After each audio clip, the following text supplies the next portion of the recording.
ते नवासो खंडराया तुझे करीते नवासो खंडराया तुझे करीते नवासो खंडराया तुझे करीते नवासो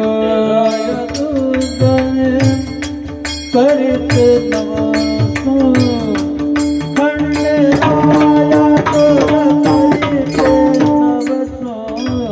खंडराया तुझे करीते नवासो खंडराया तुझे करीते नवासो मरो देता खंडराया मरो देता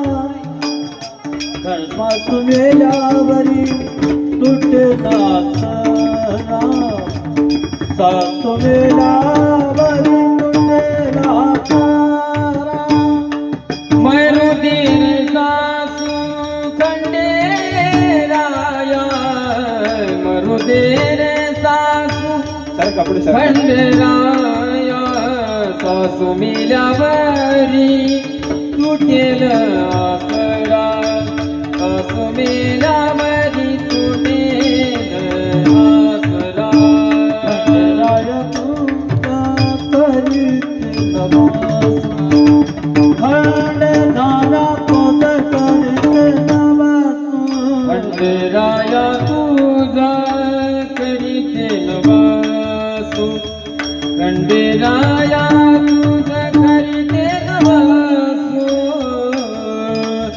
मरुदे खंडना मरुदे सासू खंडराया मरुदे सासू मरुदे सासू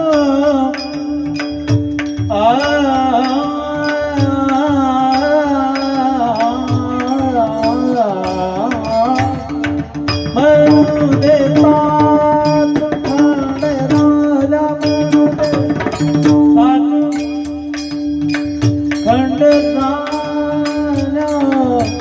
सासुवेरी तुटेल आसरा सासू मेल्यावरी तुटेल मरुदे सासू खंडराया मरुदे सासू खंडराया सासू मेल्यावरी तुटेल आसरा सासू मेल्यावरी तुटेल आसरा मरुदे सासरा खंडराया मरुदे सासरा मरुदे सासरा मरुदे सासरा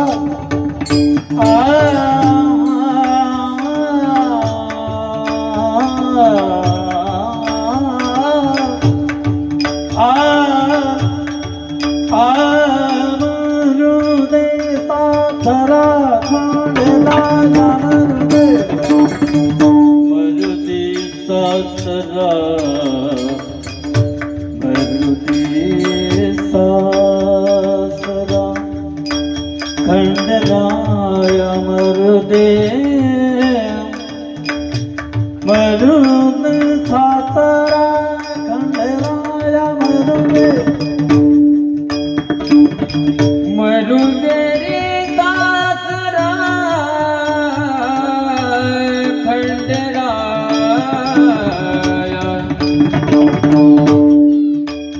मरुदे सासरा मरुदे सासरा मरुदे सासरा खंडराया मरुदे सासरा मरुदे सासरा मरुदे सासरा मरुदे सासरा मरुदे सासरा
खंडेराया तुझ करीते न वसू मरू दे रे सासू खंडेराया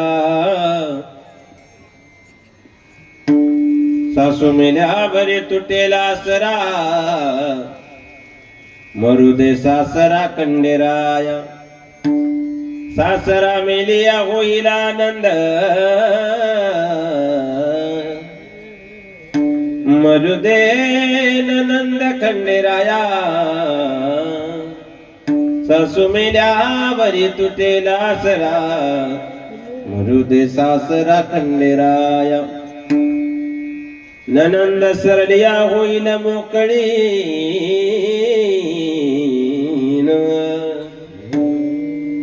गळा घालेल झोळी भंडारा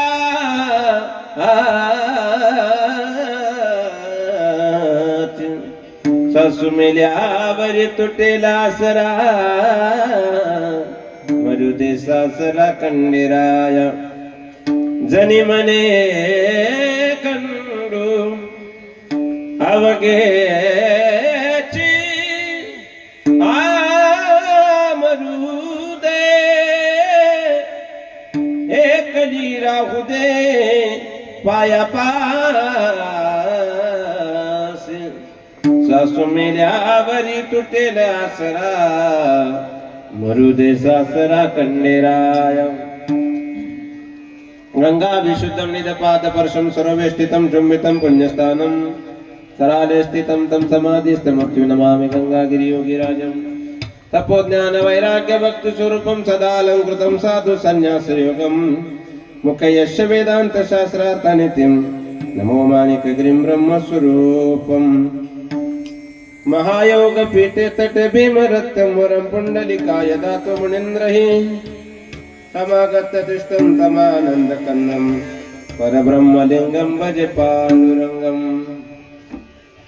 नमो ज्ञानेश्वरा निवृत्ति उदार सोपान देवा मुक्ताबाई नमो त्रिभुवन पवन अद्यत्र जननी देवाची सेवे लागी सेवक झालो तुमच्या लागल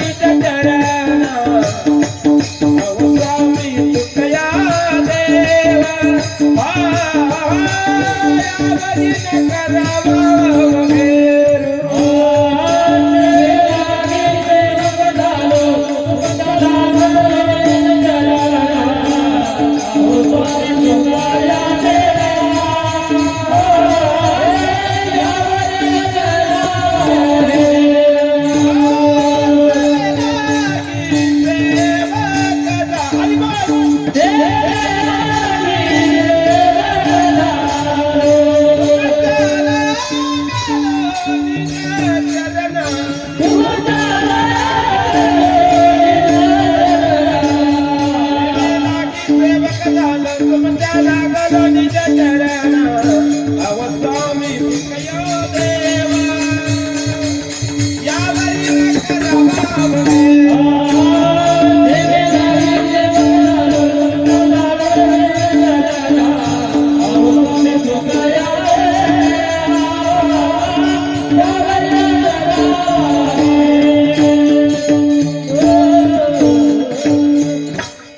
मस्तकही पायावरी या वारकरी संताचे आता बंधू रंगभूमिका कीर्तने व्यासते लोका टाळ मृदंग श्रोती देखा तया माझे दंडवत श्री संताची माता चरणावरी साष्टांगे करी दंडवत विश्रांती पावलो सांभाळावत तरी वाढवावे अंतरी निज सुख घ्यावी घ्यावी माझी सेवा दीन दुर्बळाची देवा खंडेराया तुझ करीते नवसू मरू दे रे सासू खंडेराया सासू मेल्यावरी तुटेला आसरा मरू दे सासरा खंडेराया. प्रस्तुत प्राप्त प्रसंगी यथावकाश यथावधान अल्पशा वेळेमध्ये अल्पशा बुद्धीप्रमाणे संकीर्तन वाक्पुष्प कीर्तन रूपी सेवेकरता निवडलेला अभंग वारकरी संप्रदायातील थोर प्रचारक प्रसारक पंजाब ते गुर्जर पर्यंत संप्रदायाची ज्यांनी असणारी एक दुरा सांभाळली किंबहुना नामतयाचा केंकर जैने केला हा विस्तार लढीवाळ आणि देवाच्या सर्व निकट असणारे नामदेवराय त्यांच्या असणाऱ्या दासी जनाबाई आणि जनाबाईच्या दृष्टिकोनापासून भगवत भक्तीच्या ठिकाणी रममान जीवात्मा संसार प्रक्रिये म्हणजे रममान झाला की त्याला ती सर्व जीवप्रियश्य कंठस्थ नाते असणारे एक समरूप पद्धतीने आपलीशी वाटतात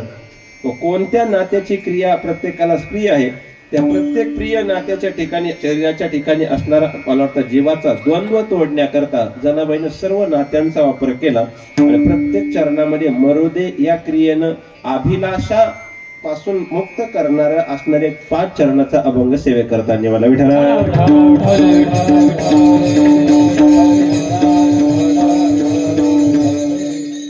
सेवेला सुरुवात करण्यापूर्वी अल्पसा परिचय परिहार वक्त्याच्या दृष्टिकोनातून श्री क्षेत्र बांबळेवाडी अगदी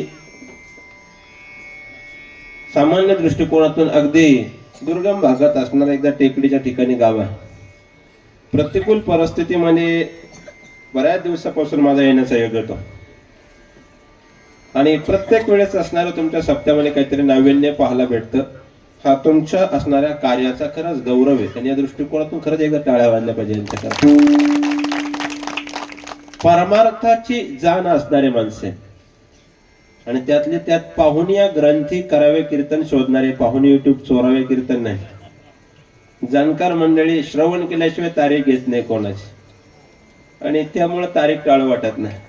त्या दृष्टिकोनातून बांबळेवाडीकरांचं खरंच प्रेम आहे. आमची किसन असतील सरपंच असतील सगळेच बांबळेवाडीत. मी कधी ज्या वेळेस येतो ना त्यावेळेस सर्व मंडळी ही माझी सर्व प्रेमात जेवढी गुणीजन गायक वादक त्या ठिकाणी आहे ना कोणा एकाचं नाम उल्लेख नाही. आता मी सगळ्यांचे आधार काढले की सोमनाथ महाराज असतील आमचे तर स्वरूपाने तानाजी महाराज सीताराम बाबा ही माझी गोडीबाबा वगैरे सर्व असणारी जेवढी दर्यातून आधी आमच्या दादांती सर्व जे महाराज मंडळी सर्व ज्ञात आज्ञात जेवढी मंडळी आहे ना ही सगळी कायम बाळा महाराज सर्व आपल्याला कायम श्रवण करणारी. तरी सुद्धा आसक्ती आणि भाव हा ज्या ठिकाणी दृढ व्हावा अशी एक साधना यांच्याकडे आहे. माझं कीर्तन आज थोडस फार चिंतनाने ऐका. मी बाह्यात जाणार नाही कारण अभंग मी कुट प्रकरणातला निवडला. विठाला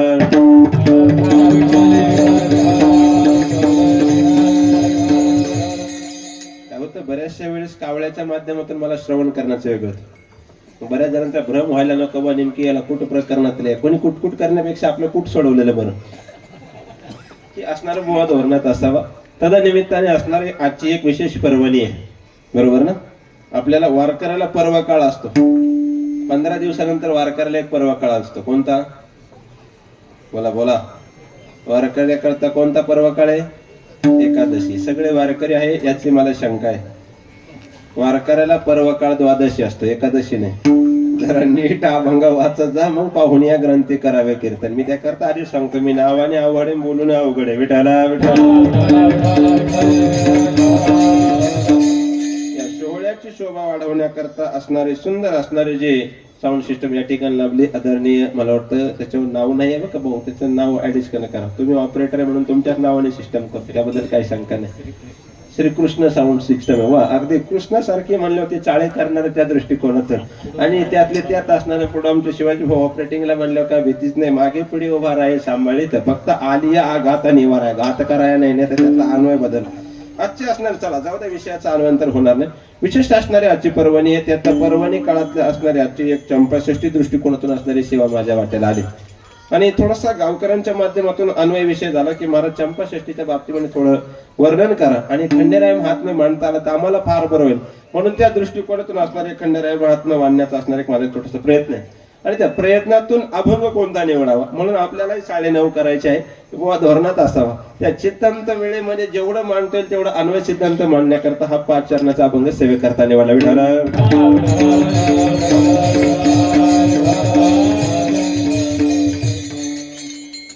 वारकरी संप्रदायाची एक अभिलाषा आहे. वारकरी संप्रदायामध्ये खंडन मंडन वादाची एक प्रक्रिया आहे. वारकरी संप्रदायाच्या दृष्टिकोनातून काही रूपके, काही अलंकार आहे, काही ठिकाणी अन्वय, काही ठिकाणी उपमेय, काही ठिकाणी उपन्यास आहे. एक एक मांडण्याची संहिता वारकरी संप्रदायामध्ये सांगितली गेली.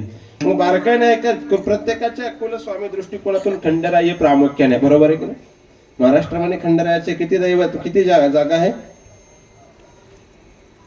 मंदिरे किती? असंख्य मंदिरे, अगणित असणारे मंदिरे. मला वाटतं गावानजीक मंदिर बऱ्यापैकी आहे. कारण कुलदैवत प्रत्येकाच्या दृष्टी, कुळची कुलदेवी ठावे केली संतांनी बरवे झाले शरण आलो. ती कुलदेवी कोणती, कुलदैवत कोणता, हा भाग आहे.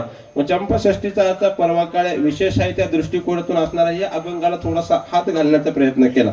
जनाबाईच्या बाबतीमध्ये असणारं बोलण्याची नाही आता देवाविना काही, असा जर अभंगाचा अन्वय काढला सोमनाथ महाराज, तर जगद्गुरु तुकोबरा आदी करून संतांच्या बाबतीमध्ये पांडुरंगाच्या दृष्टिकोनातून असणाऱ्या अनत्र देवांना मानत नाही, असंही काही ठिकाणी प्रमाणभूत आधार आला, बरोबर की नाही? मला वाटतं एक धैर्यला चित्ती आम्ही रुक्माईचा पती किंवा अनेक नेनोबा साधन, आमचा विषय हरिकीर्तन. मग विषय जर हरिकीर्तन आहे तर खंडोबाकडे गोंधळ आहे. मग हा अन्वय लावायचा कसा? थोडस बारकाईने नाही का, जरा डोक्यावरून जाईन. कारण काही नाही का होतं 7-9 सुद्धा हसायला लागतं. तशी श्रुती सावध आहे. कारण 7-9 बुवा धोरणात पाहिजे. कारण आपल्या कीर्तनात बरेचसे भाग्यवान असतात. तरी श्रवण महाराजांनी एक वाक्य फार गोड बोलले. काही माणसं संपत्तीने गरीब असतात पण झोपेने श्रीमंत असतात. काही झोपेने दरिद्री असतात आणि संपत्तीनं श्रीमंत असतात. काहींना झोपेची श्रीमंती असते आणि संपत्तीची दारिद्र्य असते. त्यातल्या त्यात वारकरी झोपेच्या बाबतीत फार श्रीमंत आहे. रूपा पाहताला झोपला का जय विठ्ठललाच उठावं लागतं त्याला, इतका श्रीमंत आहे. ऐसे या कीर्तनी ब्रह्मसुख. याचा फायदा कोणी घेऊ नका. मग नीट आहे का, मला अन्वय मांडायचं. खंडोबाच्या ठिकाणी जर 33 कोटी देवतांची रूपक प्रक्रिया केली तर देवाच्या बाबतीमध्ये एक वर्णन सांगितलं. रंग नाही रूप नाही, नाही वर्ण छाया, रंग नाही रूप नाही, नाही वर्ण छाया, निराकार निर्गुणी तुझी रघुराया, निराकार निर्गुणी तुझी रघुराया.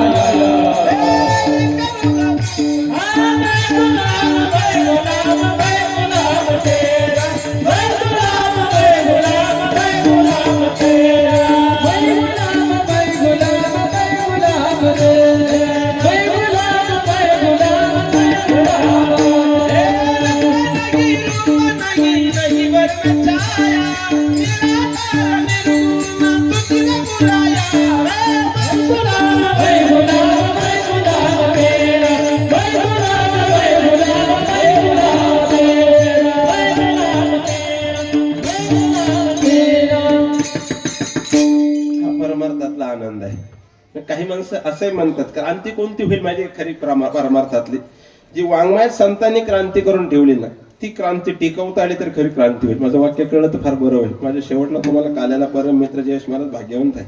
आम्ही एका पाठाची माणसं आणि वेल एज्युकेटेड इंजिनियर कीर्तनकार आहे. मी चांगल्याला चांगलंच म्हणतो, त्याबद्दल काही शंका नाही. पण जाऊ द्या, विषय मला तो मांडायचा नाही. सिद्धांत मला असं मांडायचं होतं. भगवान परमात्माच्या ठिकाणी रूप नाही, रंग नाही, आकार जर नाही, तर जनाबाईनं जगाच्या मालकाच्या विरहित असणारं जर दास्यत्व निकट हनुमंत पै केले म्हणून देखील रामचरण, हे जर हनुमंत रायाने तर जनाबाईनं असणारं भगवान परमात्म्याला दळण्याकरता आणलं. आणि जनाबाई जर नवस खंडेराया काय करते, तर याचा अर्थ संप्रदायामध्ये नवसाला मला वाटतं खंडन केलं. नाथरायांनी नवसाचं खंडन केलं. नवसे कोरे होती काप करणे लागे पती. नाथरायाने खंडन केले. शेंद्री हिंद्री दैवत पूजिताती भूते केते. मला वाटतं याच्यापेक्षा जर बोलायला गेलं तर चिळा तांब्याचे बाहुले केले. पाठ मांडणी वरी बसवले. मना येईल ते नाव ठेवले. कैसे या जनाशी लागले वेड. हे इथपर्यंत संप्रदायाने जर खंडन केलेलं आहे, तर संप्रदाय मग खंडेरायाकडे जनाबाई नवस करते, हा अभिप्राय मांडायचा कसा? थोडस बारकाईने श्रवण करा. थोडस डोक्याला ताण देण्याचा प्रयत्न करा. कीर्तनात बसून दुसऱ्याचं डोकं खाण्यापेक्षा आपल्या डोक्याला ताण द्यावा माणसाने. कारण डोक्यातला माणूस बऱ्याच दिवस राहतो, बरोबर आहे ना? म्हणून डोक्यात असावं का मनात असावं? बोला ना. मी जाऊ घरी, मग बोला ना. जिथे बोलायला पाहिजे तिथे बोलायची नाही, जिथे गरज नाही तिथे बोलल्याशिवाय राहणार नाही. माणूस डोक्यात असावा का मनात असावा? माणूस कशात असावा? मला वाटतं माणूस मनात असावा. मनात जर माणूस राहिला तर तो डोक्यात जात नाही, आणि डोक्यातला जर मनातून जर डोक्यात गेला तर तो कधीच उतरत नाही. माणूस सामने आला ना, माणसं म्हणतात 5 वर्षापासून आपल्या डोक्यात, आपलं ते इतक्या वर्षापासून आपल्या डोक्यात आहे. मग माणूस कोणत्या क्रियेने कसा असावा याचा एक सविस्तर सांगतो बारकाईने ऐका. जगत प्रक्रियेमध्ये प्रत्येक जण देवाकडे नवस करते. कशा करता? मज लागे दुःख व्हावे, दुःखा करता नवस करता. कशा करता? चुका लागे करीसी तळमाळ, परी तू पंढरीसी जाय कवेळ, मग तू अवघाची सुख रूप होसी, जन्म जन्मीचे दुःख विसरासी. जगाच्या मालकाकडे सुखाची अपेक्षा. वाक्य नीट ऐका. काही विशिष्ट देव आहे, त्यांच्याकडे ते डिपार्टमेंट आहे. यमाकडून आपण काय अपेक्षा करणार? एखाद्या व्यक्तीने जर यमाला नवस केला, काय अपेक्षा करणार आहे? शेजारचा मारून बोला ना. जो देव त्या कामाचा आहे तो त्याच्याकडे तेच करणार ना.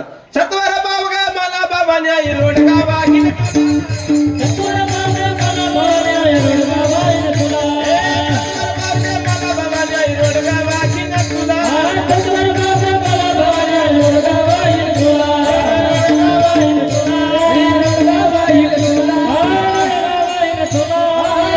वागिन तुला,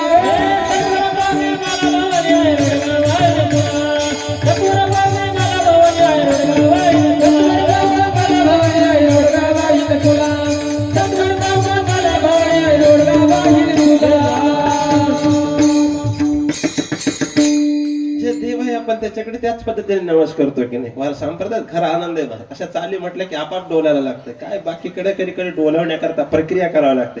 कानात सांगावं लागतंय, मनात सांगावं लागतंय, त्याला ध्यानात आणावं लागतं, त्याच्यावरून काहीतरी पडदा टाकावं लागतं. असं मी ऐकले, पाहिले. मला काय प्रत्यक्ष अनुभव नाही. उघडा मंत्र जाणून रामकृष्ण. खरं आहे खोटे? मी जरा स्पष्ट बोलतो त्यामुळे माझा राग येतो लोकांना. पण कीर्तनकार थोडा स्पष्ट असल्याशिवाय समाज असणारा थोडा सुस्पष्ट होणार नाही, असं माझं एक वैचारिक मत. ऐका. मग त्या सत्वर पावगे देवीकडे शाक्त उपासक ते मागतात, शैव उपासक भगवान शंकराकडे मागतात, किंवा प्रत्येक जण देवाकडे मागतं. काय मागतंय? सुख मागतंय. बसलेल्यापैकी कोणाला दुःख हवंय असा हात वरती करा बरं. कोणालाच नकोय. बरं, बसलेल्यापैकी किती जण असणारे सुखाला कंटाळलेले? हात वरती करा बरं. कोणीच नाही. कोणताच हात वरती करत नाही. माणसाने कधीतरी हात वरती केला पाहिजे. नाही जाऊ द्या, नाही कळायचं त्या दृष्टीकोन. बाहेरीला हात जगी जाणविली मत, देव आल्यानंतर तरी हात वरती केला पाहिजे. देव बैसले सिंहासनी. मग देव खंडोबारायकडे नवस केला. मग चंपाषष्ठीचे विशेष महात्म्य काय? ज्यावेळेस असणारं देवाचं कार्य आहे, देव ज्यावेळेस सृष्टीवरती येतो त्याला एक विशिष्ट कार्य आहे. सांगितलं. काय सांगितलं? 4थ्या अध्यायामध्ये विश्लेषण म्हटलं, परित्राणाय साधूना विनाशाय च दुष्कृताम धर्म संस्थापनार्थाय संभवामी युगे युगे. भगवान परमात्मा त्या दृष्टिकोनातून अवतार धारण करतो. कशा करणार? धर्माची तू मूर्ती, धर्माची तू मूर्ती, पाप पुण्य तुझे हाती, पाप पुण्य तुझे हाती, पाप पुण्य तुझे हाती. आपण त्याच्याकडे धर्माची मूर्ती, धर्माचे पालन करणे पाखंड किंवा धर्मरक्षभाया अवतार कशी व कोणत्या रूपानं? अनंत रूपे अनंत वेशे देखील म्या त्यासी. मग भगवान परमात्मा अवताराला यावं या प्रक्रिया आहे. मग चंपाषष्ठीचे विशेष महत्व आहे. मणिमल्ल नावाचे असणारे जे दैत्य दोन्ही मारल्यानंतर त्या दोन्हींनी असणारा हैदोस मांडला. जसं कृष्ण अवतारामध्ये मला वाटतं पळाले ब्राह्मण दैत्याभेन जसं प्रमाण आलं, त्या प्रक्रिया दोन्ही असणाऱ्या राक्षसांनी असणारा त्यावेळेस सृष्टीवरती अथांग घातला. भगवान शैव अवतारातून खंडोबा अवताराला मूळ पिटाका होते भावनाई असणारी माळसाई त्या दोन्हींची. आता करहा गंगा कशी वाहत आली याचंही विशेष कारण सांगतो. कऱ्हेच्या स्नानाचं पुण्य काय हेही सांगून जातो. संप्रदायात कसं आला? आता शंका घेऊ नका, मला जवळ सुस्तेवर मी मांडूनच जाणार. आता टेन्शन घेऊ नका बाकीचं. उद्या कोणी म्हणा नका आपल्या जवळच बघा त्याचा अभ्यास कमी झाला. माणसं गृहीत धरतात काय मला तेच कळत नाही. त्यामुळे थोडस दुर्दैव माझं काय होतं, मी माणसं जपायला जातो. मला वाटतं आपले म्हणून माणसं जपायला जातो मारताना बाबा. माणसं मला जाऊ द्या, आता क्रियामान सांगायचं नाही, मला सोप्या भाषेत मांडायचं. फार सोपा सिद्धांत सांगतोय का. नारद भक्ती सूत्रामध्ये असा सिद्धांत आला. कऱ्हेला करहा नाव का पडलं याचं एक सूत्र विश्लेषण मांडतो. चंपाषष्ठीचा दिवस म्हणून चालेल सांगितलं थोडस काय. आता उद्यापासून तुम्हाला संत विषय आहे, कारण आपल्या कुलदैवताच्या बाबतीत थोडं सांगतोय का.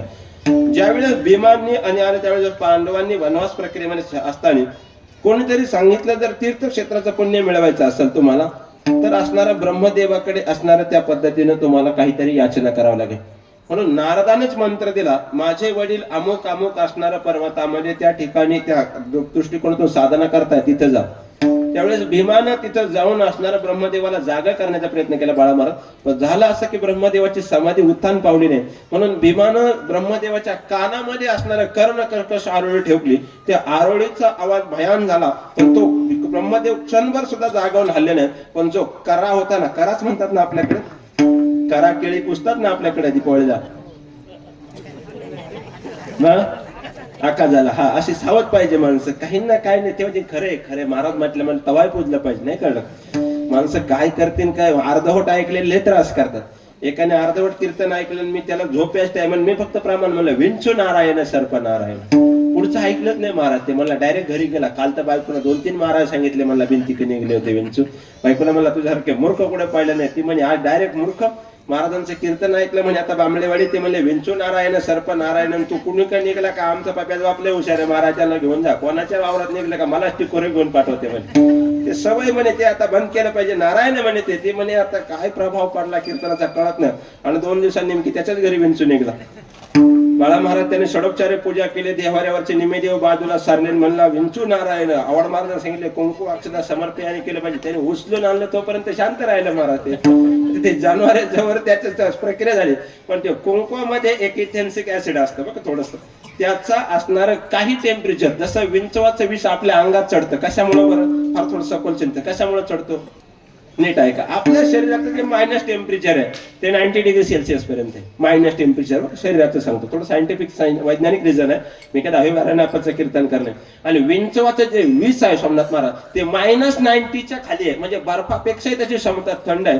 ज्यावेळेस ते आपल्या शरीरामध्ये प्रवेश करतं ना त्यावेळेस ते आपल्या ज्या पेशी आहे ब्लड लाईनच्या, जे ज्या पेशीला टच होईल ते पेशी असणारं थंड क्रियेने जागेवर मृत पावते. आणि जसा जसं ते मारत चालेल का पुढे पुढे तसं माणसं म्हणतात चढला रे इथं आला इथं आला. ही प्रक्रिया असते शरीराच्या ब्लड सर्क्युलेशन प्रक्रियेमध्ये असणार. त्याचं टेम्परेचर मायनस प्रक्रिया जसं जसं जिथपर्यंत जाईल ना तिथपर्यंत तो वरती जातो. याला आपल्याकडे चढणे प्रक्रिया म्हणतात. आणि कुंकुवामध्ये उष्णता हा काय, जसं जर तुम्ही कुंकू कपाळी लावलेला असेल थोडासा जरी घाम आला तरी ते जागेवरती वगळतेतून निघतो. त्याच्या कारण ते दाह आहे तो स्पर्श त्याला झाला. मायनस प्लस असं धनऋण झाल्यानंतर जसं जाळ्याचे दोन्ही धनऋण लाईट प्लस मायनस एकत्र झालं जसा जाळ होतो ना तसं त्याला ते जाणवलं. आणि तसं जाणवल्यानंतर प्रसंग असा ओढवला त्या विंचवानं त्याला हात ठेवला मस्त की प्रसाद जीवन केले सुखी. प्रसाद दिल्यानंतर प्रसाद दिला नका प्रसाद त्याला प्रसाद दिला. आणि मग गडी म्हणला आता काय अवघड नाही. मग महाराज पुढे मला शोधला पाहिजे. काल मला विंचू नारायण सर्प नारायण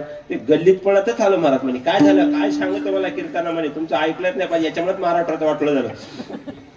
काही काही नाही अर्धे हळकोडाने पिवळे झाले त्रास करतात. मला मग ते काय विंचू नारायण सर्प नारायण म्हणलं मग काय झालं. मला विंचवाची पूजा केली चावला हाताला. बघता काय माझ्याकडं बापरे म्हणलं चावला हाताला. म्हणलं मग काय केलं. नाही म्हणलं मी तुम्ही म्हणले ना विंचू नारायण सर्प नारायण. म्हणलं मग काय केलं. घरी गेला धरून आणला. मला देवाऱ्यावर ठेवला. म्हणलं पुढचं ऐकायचं ना वांदावे दुरून परी शिवू नये. अर्धवट ऐकले की त्याचे परिणाम असे होतात. नीट ऐका. मग या ठिकाणी असणाऱ्या प्रक्रिया प्रत्येकाला सुखाची अपेक्षा. प्रत्येक जण देवाकडे नवस करतोय. काय नवस करतोय. मज लागे दुःख व्हावे ऐसा कोणी न भावे. जेव्हा संसार प्रक्रियेतल्या प्रत्येकाला सुखाची अपेक्षा. सुख शब्दाची पारिभाषिक व्याख्या आहे मनस्वी क्रियेच्या विरुद्ध क्रियमांना घडणं तयानाम सुख. न्यायशास्त्रामध्ये सांगितलं कोणती क्रिया माझ्या मनाच्या विरुद्ध न घडणे त्याला मानसशास्त्राचा दृष्टिकोन जर सिद्धांत मांडला तर त्याला सुख मानलं गेलं. सुख आपल्या संसारातल्या जीवाचं सुख कशामध्ये आहे बोला ना. संसारी जीवाचं सुख कशात. खरंय की खोटे. तुमचा रात्रंदिवस चाललेला प्रयत्न नाही वाटाणा तर बाजरी नाही बाजरी तर कांदा कांदा नाही तर असणार परत आपलं काय आता सध्या गहू नाही गहू तर किमान ज्वारी तरी हे कशा करता याच्या करता. खाली येऊन बोलू मी एवढ्या लांबून कीर्तनाला आलो कोण म्हणलं पैसा करता. ते ठरवतच नाही मी तरी माझं नाव घेतात. काय दुर्दैव आहे बुवा. तरी माणसं प्रत्येकाच्या दृष्टिकोनातून याच्या करतात. भाई रे सब बसे के भाई भाई रे सब बसे के भाई भाई रे सब बसे के भाई भाई रे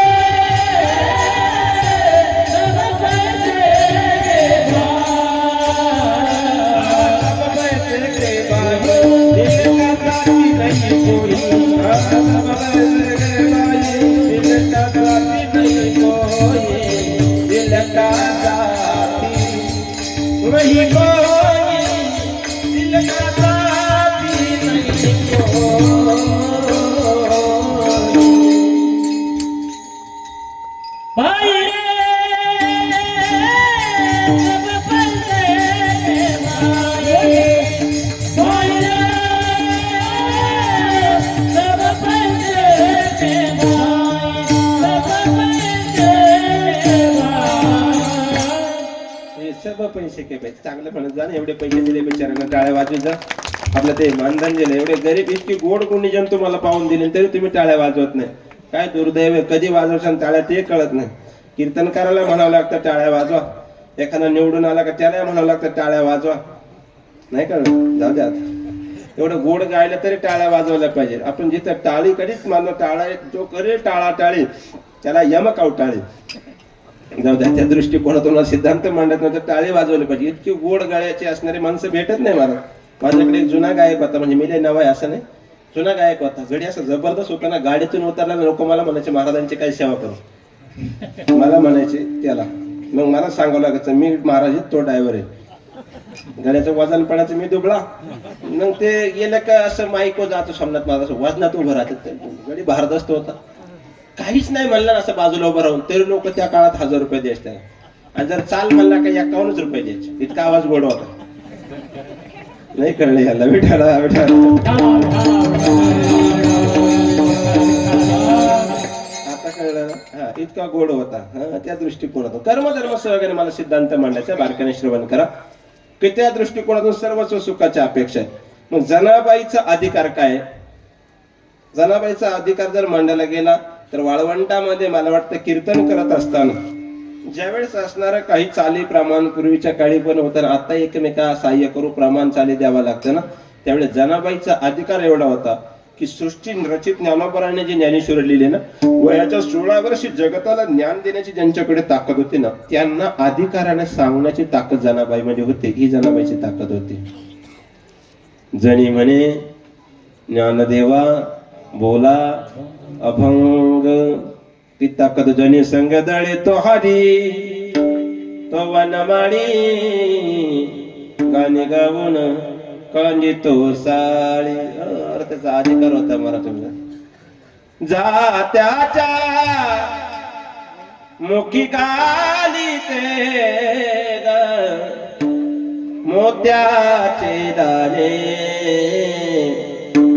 जात्याच्या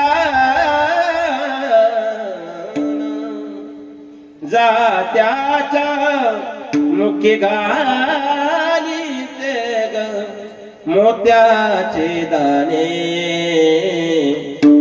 तुझ्या कृपेने मला विठ्ठला काही नाही होणे. हा तुझ्या कृपेने मला विठ्ठला काही नाही होणे.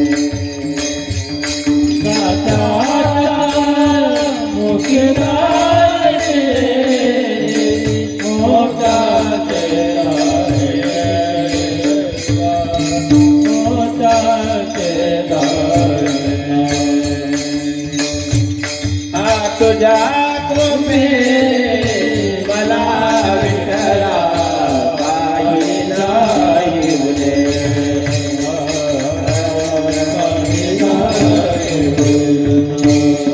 विश्वास कधी जाते, विश्वास कधी जाते, पिठपाडी दैवाते, पिठपाडी दैवाते, साध्याच्या मुखी गाली ते मोत्याचे दाणे.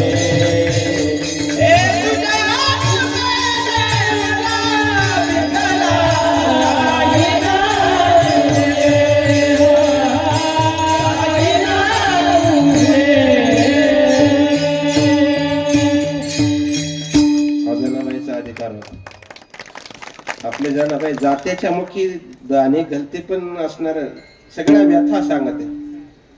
हो आपली खाती सासरचं गाते माहेरचं. हो गाते असं ना की तोंड जोडा वाटतं मार.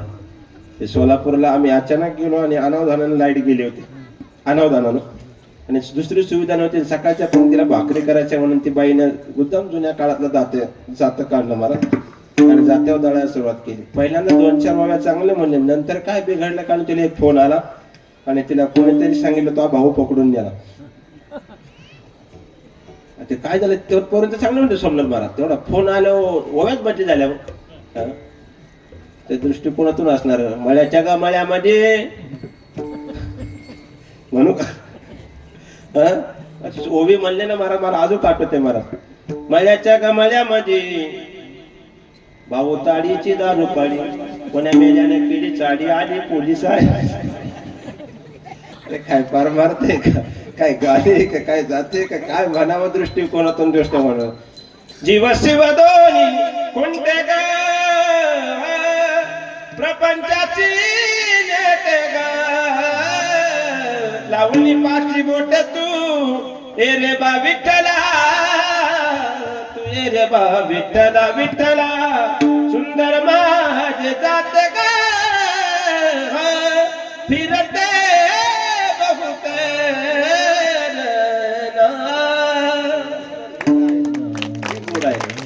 थोडस चंपाषष्ठी पासून बाजूला आलं म्हणून सांगतोय का. त्यावेळेस तो करा असतो ना, करा त्या आवाजाने सांडला आणि सांडल्यानंतर ज्याचा खळखळ खळखळ असा जोरात असणारा कडकड आवाज झाला ना, तो घाट तिथून असणारा ते मला वाटते ते पात्र दृष्टिकोनातून ते करा नीट आहे का, ते करा ते करा पात्र. तिथून पुढे आल्यानंतर तो असणारा त्या मार्गे आला, बेलसर मार्गे जसं आला ना, वाडगाव अर्जुन वाजता त्या दृष्टिकोनात बरेचसे गावं त्या पद्धतीने त्या घाटाच्या माध्यमातून हे तुम्हाला बरेचसे पाहायला भेटतील बघा. मग त्या ठिकाणी असणारा ज्यावेळेस हे कोणी केलं हे बघण्याकरता ब्रह्मदेवाने ज्यावेळेस नेत्र खोलले त्यावेळेस समोर भीम दिसला आणि भीमाने सांगितलं शाप देऊ नका, तरी शाप दिला. तरी दृष्टिकोनातून उत्साह पद्धतीने असणारा ऐकल्याने त्यावेळेस भीमाने सांगितलं मला तुम्हाला प्रसन्न करण्याकरता माझे साधना होते म्हणून मी आवाज दिला, मला याच्यातून उत्साह द्या. त्यावेळेस सांगितलं सगळ्या समुद्रांचं स्नान करावं लागेल, समुद्र तीर्थांचं स्नान करावं लागेल, भ्रमण करावं लागेल, त्यावेळेस तुला जीवनामध्ये सुख शांती किंबहुना या दोषातून मुक्त होशील. त्याने सांगितलं सगळ्या समुद्राच्या तीर्थांचं स्नान करण्याकरता आयुष्याची मर्यादा तेवढी पुरली पाहिजे ना, मला तेवढं आयुष्य मिळालं पाहिजे ना, मला याच्यातून उत्साह द्या. त्यावेळेस असणारं भगवान ब्रह्मदेवाने सांगितलं कऱ्हेच्या स्थिरावरती, करहामाईच्या स्थिरावरती जर तू असणारं यथोचित पद्धतीने आजच्या दिवशी स्नान केलं, नीट ऐका, चंपाषष्ठीला जर स्नान केलं तर सगळ्या जगातल्या समुद्राच्या तीर्थांचं भाग्य तुला त्या जागेवर स्नान घडेल. हे करेचा असणारा आत्म पुण्य चंपाषष्ठी.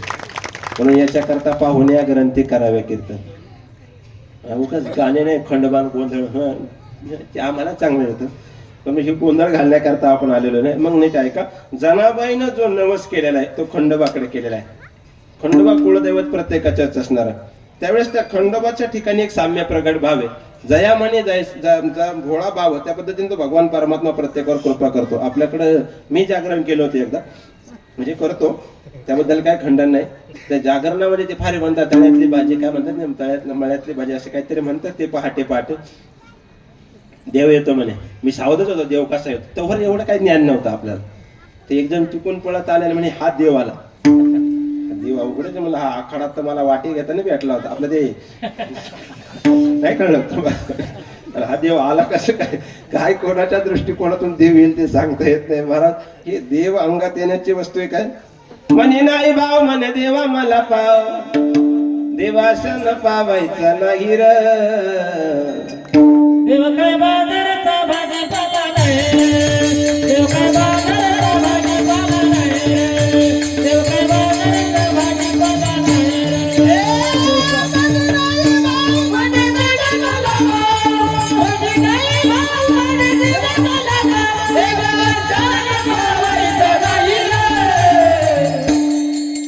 देव बाजाराचा भाजीपाला नाही, देव बाजाराचा भाजीपाला नाही, देव बाजाराचा भाजीपाला नाही. सहज पावलाय कोणाला बसलेल्या पैकी असं कोणी हात वरती करा बरं, मला देव भेटला माझ्या सहित. म्हणजे अंगात येणार कोणी असं ते चिडवू नका, त्यांचा भाव आहे. जुन्या काळात खरंच येत होतं, आता काळ बदलला. आता कोणी एवढे हंत मारा हेंदरी शेंदरी दैवत ते. आमच्याकडे एकाच्या अंगात आलं मला ते असं घुमायचं ना. सोमनाथ महाराज इतका देव कठीण आला, पहाटेचा होता. मग एकाने ते कपडे काढायला सुरुवात केली ना, देव म्हणे पिढ्या म्हणून रे पिढ्या म्हणून. नाही कळलं का विठाला.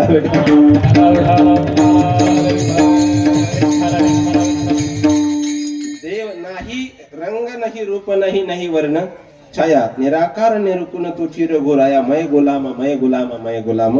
13 देव हरी आला हाता मग कैसी भय चिंता, ही देवाची व्याख्या आहे. मग देवाची शब्द व्याख्या, देवेसो देव, ज्याला देता येतो तो देव आहे. मग तो कोणत्याही रूपाने देतो सांगता येत नाही. मग खंडेरायाकडे जनाबाईने नवस केलाय. आता बारकाने श्रवण करा. खंडोबा नवसाला पावतो अशी जर गाथा आहे तर जनाबाईने नवस केलाय सासू मरण्याचा. सासू मरावा किती जणांना आनंद वाटतो? सासू मरावा या शब्दात दोन्ही वर्गाला आनंद वाटतो. स्त्री वर्गाला आनंद वाटतो आणि पुरुष वर्गाला आनंद वाटतो. नीट आहे का असं बारकाय, बरोबर आहे का नाही? जर एखाद्याची पत्नीची आई जर जास्त जाच करत असेल तर सासू मरावा हे त्यालाही आनंद वाटत असेल. इकडे जर जाच करत असेल तर सासू या शब्दाची पारिभाषिक व्याख्या आहे. सासू जिला आयुष्यभर जी सुनेच्या डोळ्यात आणते आसू, तिचं नाव सासू. आणि आणखी जास्त सासून सुनेकडे पुन्हा ठेवून जाते तिला सासूच म्हणतात. सासू जास्त सासलेलं पुन्हा सुनेकडे, फक्त ते जिवंतपणे उपभोगू देत नाही, हे सगळ्यात मोठं दुर्दैव. पण सासू या शब्दाचा व्यर्थ अर्थ काढला. सासू ही जनाबाईच्या दृष्टिकोनातून सासू या शब्दाचा अर्थ कल्पना आहे. वाक्याने टायका बघा. खंडोबाकडे जनाबाईने जे मागितलंय ना, काय मागितलंय? माझ्या जीवनातली कल्पना गेले पाहिजेत. आणि कल्पना ही जाच करते. गवळणी म्हणजे एका ठिकाणी वर्णन आलं, कल्पनेची सासूईचा बहुतासी जाचू, कल्पनेची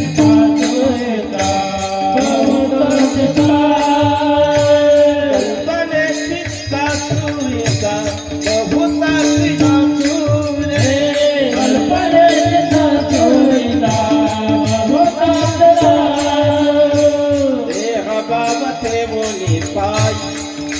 पावते मुनि पायी ब्रह्मपदी नाचू नाचू नाचू नाचू. सलाबाई वृंदावनी, सलाबाई वृंदावनी, राष्ट्र क्रीडा पाहू नंदाचा बाळ केला नवलावो, नंदाचा बाळ केला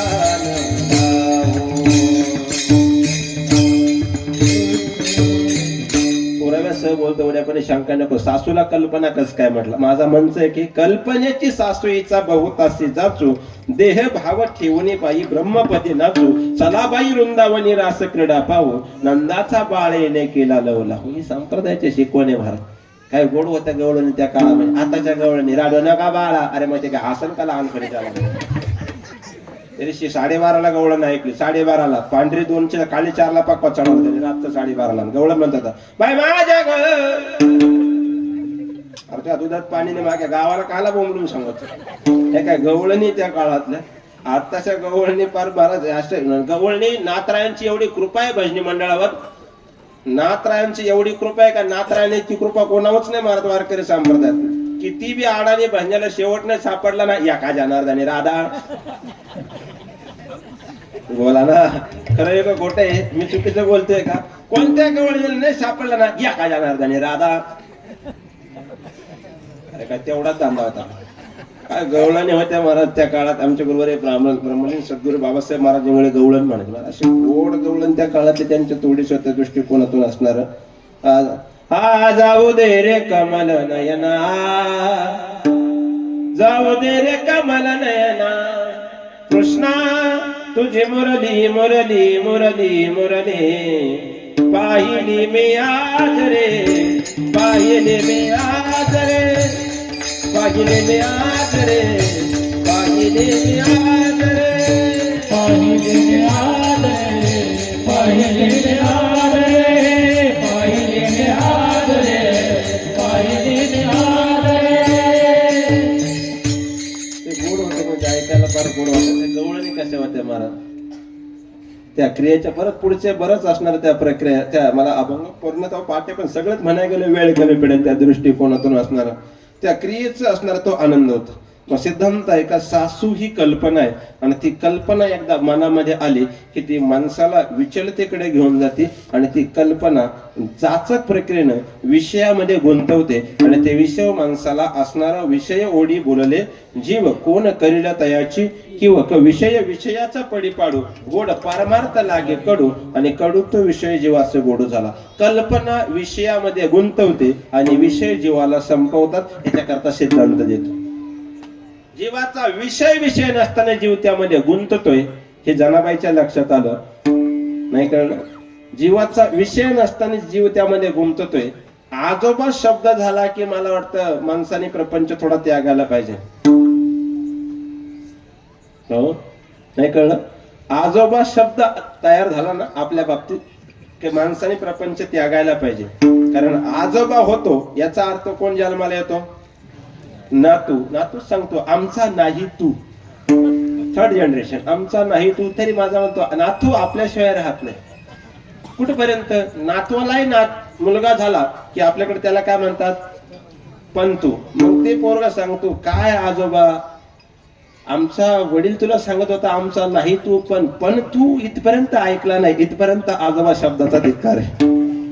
मग हे आजोबा झाले होते संसार सोडायला पाहिजे की नाही? धोत्राला गाठी, बँकेत कुठे 80 वर्ष झाले तरी चाव्या कमरेला ठेवतो. काय विषय मला कशाचा ठेवा? मी म्हणतो तिजोरीच्या ठेवायत पर्यंत ठीक आहे, पण शेळ्यांच्या गोठ्याच्या सुद्धा आपण चहा घ्यायला जावा ते म्हणजे साखर नाही. आपण समजा पिटीच्या चाव्या याच्याच कमरेल्या, मग त्याने हातात द्यावा का पेटी खोलायला जावा? जावा तर जावा. ते करगोटा आता कळलं. करगोटा मला ती पॉलीमध्ये का बांधतात आपल्याकडे? दुसरं कामच नाही त्याला, फक्त हेच गुंतवलं का झालं. ते असंच खुलते महाराज, देत सुद्धा नाही. कुठपर्यंत आसक्ती असावी महाराज त्या दृष्टिकोनातून. याच्यातलं एक क्षणभर दृष्टिकोनातून येत नाही. मी भगीरथी आहे भोदले महाराजांची सून, भोदले बाबांची सून आहे भगीरथी, तिचे अभंग आहे. हे सगळं जरी जमवलं ना याच्यातलं शून्य सुद्धा कामाला येत नाही. कल्पना सांगतोय तिनं असणाऱ्या एका स्त्रीला उद्देशून, या कल्पनेला उद्देशून एक अभंग रचनेत केलाय. बाई तू कावडी कावडी जमविसी, बाई तू कावडी कावडी जमविसी, बाई तू कावडी कावडी जमविसी, बाई तू कावडी कावडी जमविसी. त्याचं व्याज तू अधिकच घेसी, त्याचं व्याज तू अधिकच घेसी. गया जावया का उगालसी, गया जावया का उगालसी, का बाई तू तुझा जन्मासाठी का बाई बाई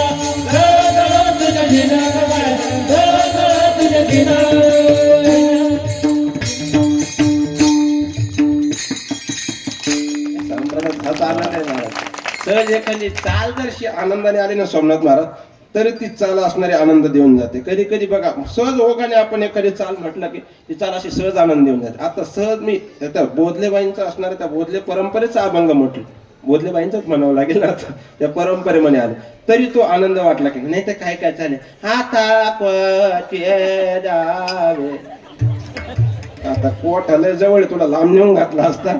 कोठे धावे कुठपर्यंत आसक्ती महाराज. विषयाचे तिथे दृष्टिकोन जर सिद्धांत मांडायला गेलं तर बारकाईचा श्रवण विषय आहे का, हा आनंद आहे. मग ते सासू ही कल्पना आहे आणि ती विषयामध्ये गुंतवते आणि विषय धोका देतात. याच्याकरता एक दृष्टांत सांगताय का? विषय किती धोका देतात. गाढव, सिंह आणि कोला तिघांची मैत्री झाली. गाढव मूर्ख आहे, कोला चतुर आहे आणि सिंह राजा आहे. आता सरकार तिघांच्या मग दृष्टांत तिघांचा सांगतो, बुवा धोरणात पाहिजे असं. आणि त्या तिघांची मैत्री झाली आणि एक दिवस तिघांनी असणार जंगलामध्ये शिकार केली. आता कष्ट कोणाचे जास्त असतील? सिंहाचे. वाघ नव्हता त्याच्यात, तुम्ही आणखी एक याड करा बाबा. सिंह होता. सिंह, कोला आणि गाढव. कष्ट कोणाचे जास्त? सिंहाचे. आता तुम्हाला पण मान्य आहे. आणि त्याने गाढवाला सांगितलं एवढे 3 मच्छ्यात याच्यात तू वाटे कर. गाढवाला वाटलं सत्ताच आपल्याकडे आली. गाढव असं निर्विवाद उड्या हाणायला लागला. वाटायचं होतं तरी वजन वाटलं त्याला. असं काही ना कधी कधी आपण म्हणा हे तू ते करते आपल्याच काय कुठं गाढव तीर्थे नाडेला अमृत द्यायचं, शृंगारीलांकडे दुधिया माकेला गुळे द्यायचं, ही अवस्था आहे गाढवाची. मग गाढवानं किती वाटे करायला पाहिजे बोला आता?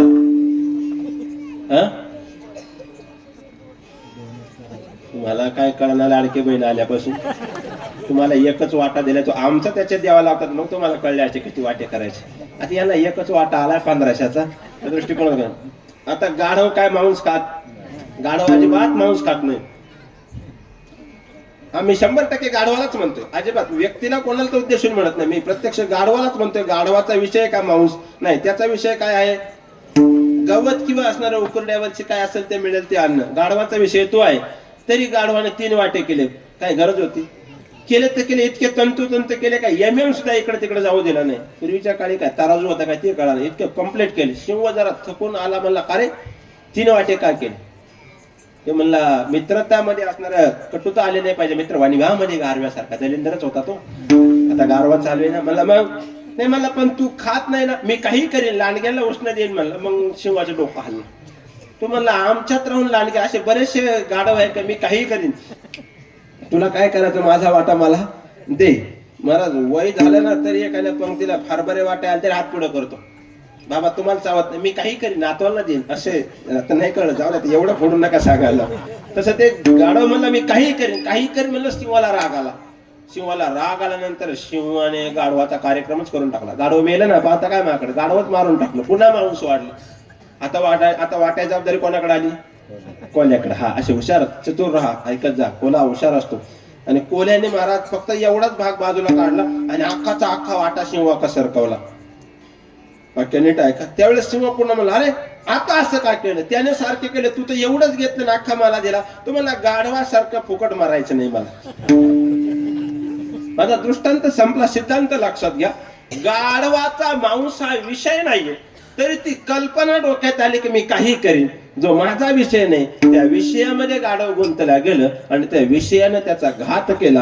ही कल्पना गाढवाला बाधक ठरली की हे मांस जरी माझा विषय नसला तर लांडग्यांना दिल्यानंतर मला काहीतरी त्याच्यातला मोबदला भेटेल. ही जी कल्पना मनामध्ये आली ना, या कल्पनेनं त्याला विषयामध्ये गुंतवलं आणि या विषयानं गाढवाचा घात केला. ही आसक्ती रूपी जी कल्पना जी सासू आहे ना, जनाबाई सांगते, ही एकदा मनामध्ये शिरली की ती इतर प्रपंचाच्या ठिकाणी तिघांनाही कमांड करते. कोणाला, एका सासूच्या अंडर मध्ये असणारी माणसं, सून, मुलगा आणि पती, या तिघांनाही पुढे घातक ठरते. म्हणून कुटुंबातली सगळ्यात प्रमुख असणारी शरीराच्या ठिकाणी कल्पना नावाची जी प्रतीक्षा आस्था आहे ना, ती माझ्या जीवनातली खंडराया मरोदे अभंगाच्या पहिल्या चरणामध्ये. खंडराया तुझं करते नवसो, खंडराया तुझं करते नवसो, खंडराया तुझं करते नवसो, खंडराया तुझं करते नवसो, खंडराया तुझं करते नवसो, खंडराया तुझं करते नवसो, खंडराया तुझं करते नवसो, खंडराया तुझं करते नवसो, खंडराया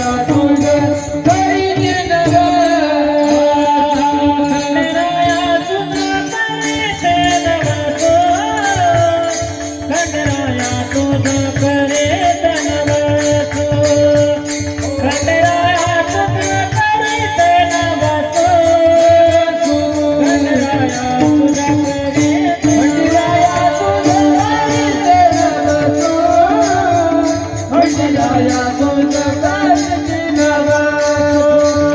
खंडराया तुझं करते नवसो, खंडराया तुझं करते नवसो, खंडराया तुझं करते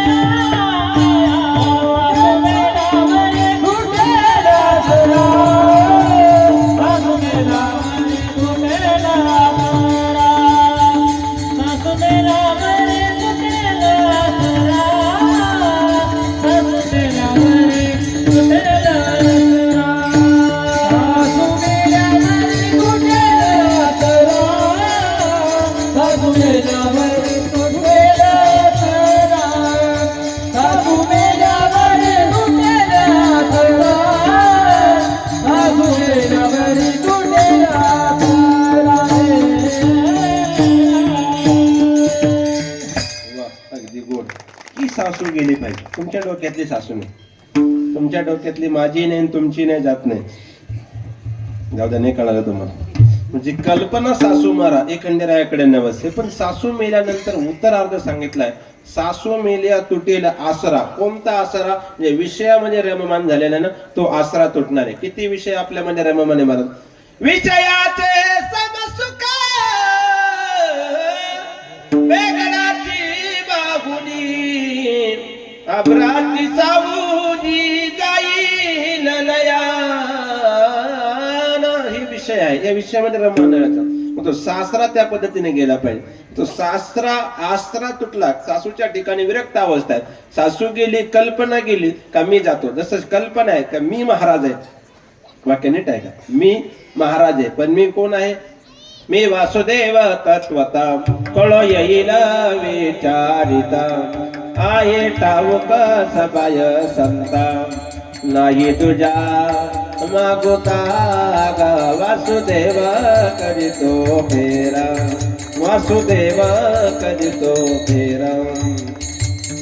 हा कल्पना आहे की मी महाराज आहे, पण याच्या पुढचं तत्व ब्रह्म अहम ब्रह्मास्मीच्या पुढची अवस्था आहे का मी हा शब्द घातक आहे. म्हणजे सासरा रूपी असणारे जे आसरा रूपी आहे जे मी आहे हा जीवनातला गेला पाहिजे. आणि आपलं काय जात नाही, नेमकी मी जात नाही. मी कार्यकर्ता, मी कीर्तनकार, मी गायक, मी वादक, मी नेता, हा मी गेला पाहिजे तुमचा. आणि जोपर्यंत मी जात नाही ना तोपर्यंत तो मी नाही, कळलं, मी तो हा विचार विवेक शोधावा आणि गोविंद माधवा याच देही. आपला मी जात नाही, मी गेला पाहिजे. मी करता एक दृष्टांत देतो आणि आपल्या वेळेकडे येतो. ऐका, कृष्ण परमात्म्याच्या सगळ्यात जवळची व्यक्ती, बोल चला पटापटा, देवाच्या सगळ्यात जवळची व्यक्ती सुदामा. जर जवळ आहे तर पेंद्या सुदामाची जोडी बरोबरी म्हटल्यावर बरोबरीचा माणूस पुढे जावा याच्याकरता आपण 2 फुटाचा डिस्टन्स ठेवतो, किमान पायात पाय गुंतून पाडू नये. म्हणजे सुदामा थोडा लांबच आहे, आणखी जवळचं बोला चला, आणखी जवळ. राधा देखील लागे माई यमुनेच्या तीरी हात खांद्यावर राधी, तिच्या देवानं सोशल डिस्टन्स ठेवलाय, आपण तो घालवला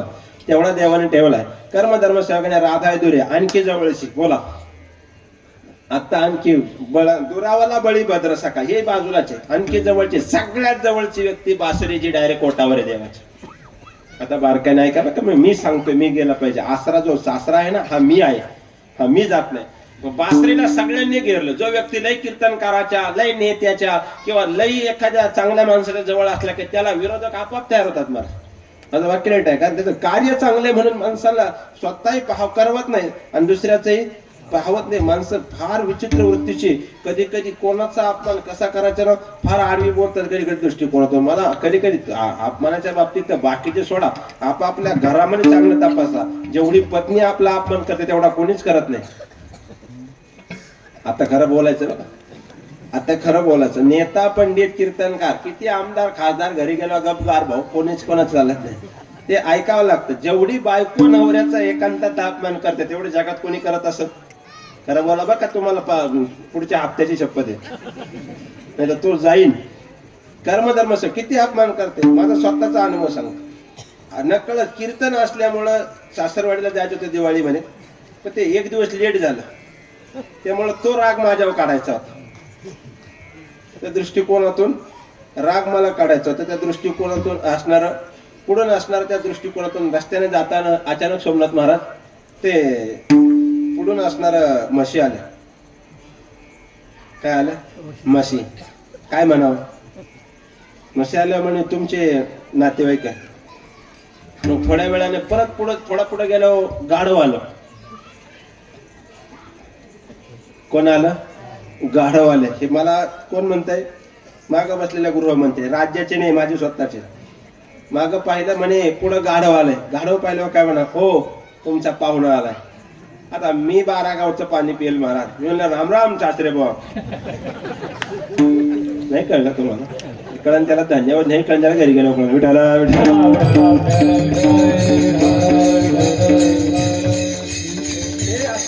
जसेच तसं उत्तर देता आलं पण ते कीर्तनकार होणे फायदा नाही. तुम्हाला काय वाटतं? तुम्हालाच लय अडचण, आम्हाला लय अडचण येतात महाराज. सगळ्यात जास्त धोका तर कीर्तनकारांनाच. मला स्वतः बीतली होती. मी एकदा दृष्टांत सांगितलं होतं. मी ते पिंपळगावला कथा केली बसवंतला, 7 दिवसांनी आलो घरी. आल्यानंतर गृहमंत्री दारात उभे होते. असं पाहिलं माझ्याकडं. आपल्या म्हणजे जाऊ द्या, काही हरकत नाही. आता ती सवय झाली आपल्याला, पडी देवळ न इंद्रिय सकाळी तुझं पाहता सामोरी. दृष्टी न फिरे माघारी, पण फिरे माघारी, आपाप माघारी फिरे. ती म्हणे कशी काय झाली कथा, मला व्यवस्थित झाली, लोकांच्या व्यथा दूर झाल्या, बरं आहे म्हणे 7 दिवस बोंबलत फिरत आपलं ते 7 दिवस तुमचे बरे निघाते म्हणे. म्हणलं मग मला एक उत्तर द्या म्हणे, माझ्यावर प्रेम करता का? म्हणलं आता अवघड आहे गड्या. म्हणलं 100% प्रेम करतो, त्यात काय नाही म्हणावं तर गाया कोण पाहिजे आपल्या, मी हुशार माणूस. ती म्हणे मग मी मेले तर तर म्हणलं अवघड आहे गड्या. आता M100 प्रश्न जरी झाला संन्याशी तरी मध्यानाशी तोंड वाजते. म्हणलं तू जर मेले तर मी येडा होईल, एवढ्यावर थांबावं नाही. ती म्हणली मग येडा झाल्यावर दुसरं लग्न कर शंका. मला येड्याचा काय भरोसा, येडा काही करू शकतो. कोणत्या क्षेत्रात माणूस होता तरबेज लागतो उत्तर द्यायला, नाही तर मेला माझं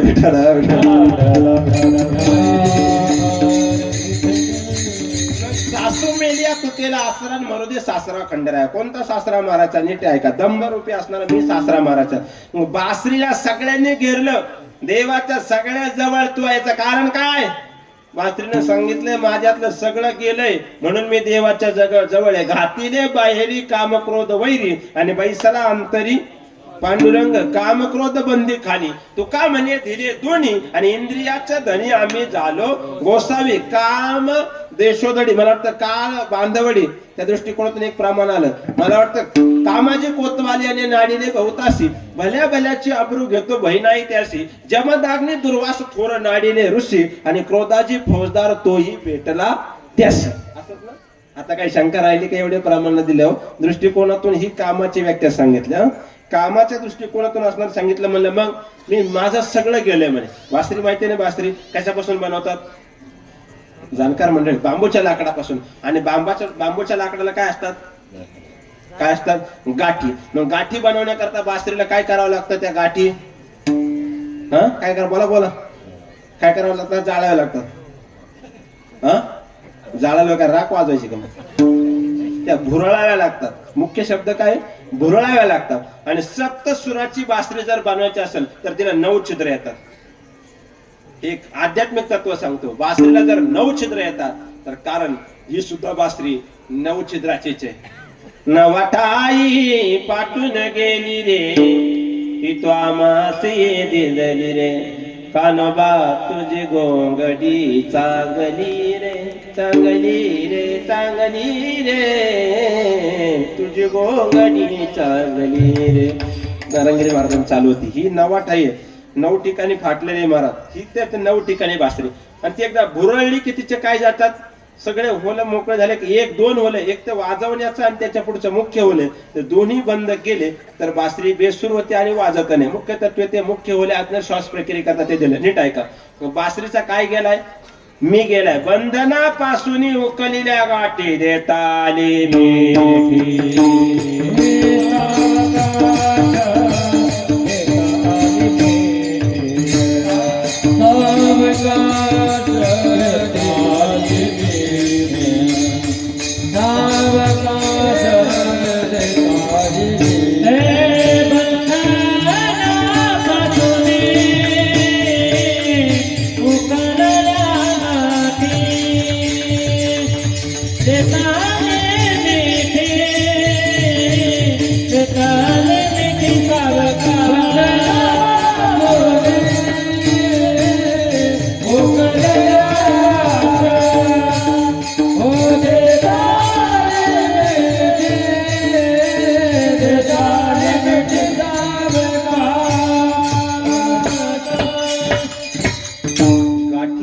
बंधनातून मोकळा होतो. तसं या षडरिपूच्या गाठी गेल्या का हाही सासरा चांगला मोकळा होता. नीट आहे का? म्हणून बासरीचं लाकूड विशिष्ट तिथीला तोडतात आणि विशिष्ट तिथीलाच बासरी बनवतात. नीट आहे का? बघा तिथी किती आहे काही नाही, एखादं सुद्धा माहित नाही राहत. शक्यतो मंदिराजवळच्या सांगलं तसं काय करू नका. एकादशी हिरेजवळचाच वापा कोलणार आहोत. नीट आहे का? तिथी मोज चला. प्रथमा, द्वितीया, तृतीया, चतुर्थी, पंचमी, षष्ठी, सप्तमी, अष्टमी, नवमी, दशमी, एकादशी, द्वादशी, त्रयोदशी, चतुर्दशी, पौर्णिमा, वद्य पक्ष, शुद्ध पक्षातल्या पुढच्या. याच्यातला कोणत्या तिथीला बासरीचं लाकूड तोडल्यावर सडतं किंवा ते बेसूर होतं? तर घ्या लिहून. पंचमी, सप्तमी, अष्टमी, नवमी आणि दशमी या तिथीला जर बासरीचं लाकूड तोडलं, एकतर ती बासरी सडते तरी, ती बेसूर तरी होते. याचं कारण काय? या प्रत्येक तिथीमध्ये मी आलाय. पंचमी, सप्तमी, अष्टमी, नवमी, दशमी आणि बासरीनं गाठी बोरळल्यानंतर तिच्यातला गेलाय तो मी. जर लाकडातला मी गेल्यानंतर जर सप्तसूर येत असतील, तर या शरीर रूपी बासरीतला जर दंभरूपी सासरा मी गेल्यानंतर त्यातून किती सुंदर वाटते. म्हणून जनाबाईने असणाऱ्या जगाच्या मालकाकडे विनंती केली, ही कल्पना जी सासू मला घातक झाली ना, ही तू 100% मार, पण तिच्या बरोबर असणारा तिला जो आसरा देतो ना, की मी आहे, हा मी सोपी सासरा सुद्धा मार. अभंगाच्या दुसऱ्या चरणामध्ये मरू दे सासू सासू मेल्यावर तुटेला सारा, मरू दे सासरा.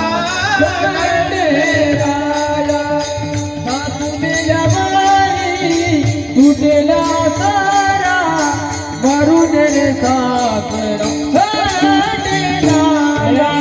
सासू मेल्यावर तुटेला सारा, सासू मेल्यावर तुटेला सारा, सासू मेल्यावर तुटेला सारा, सासू मेल्यावर तुटेला सारा. सासू मेल्यावर तुटेला सारा,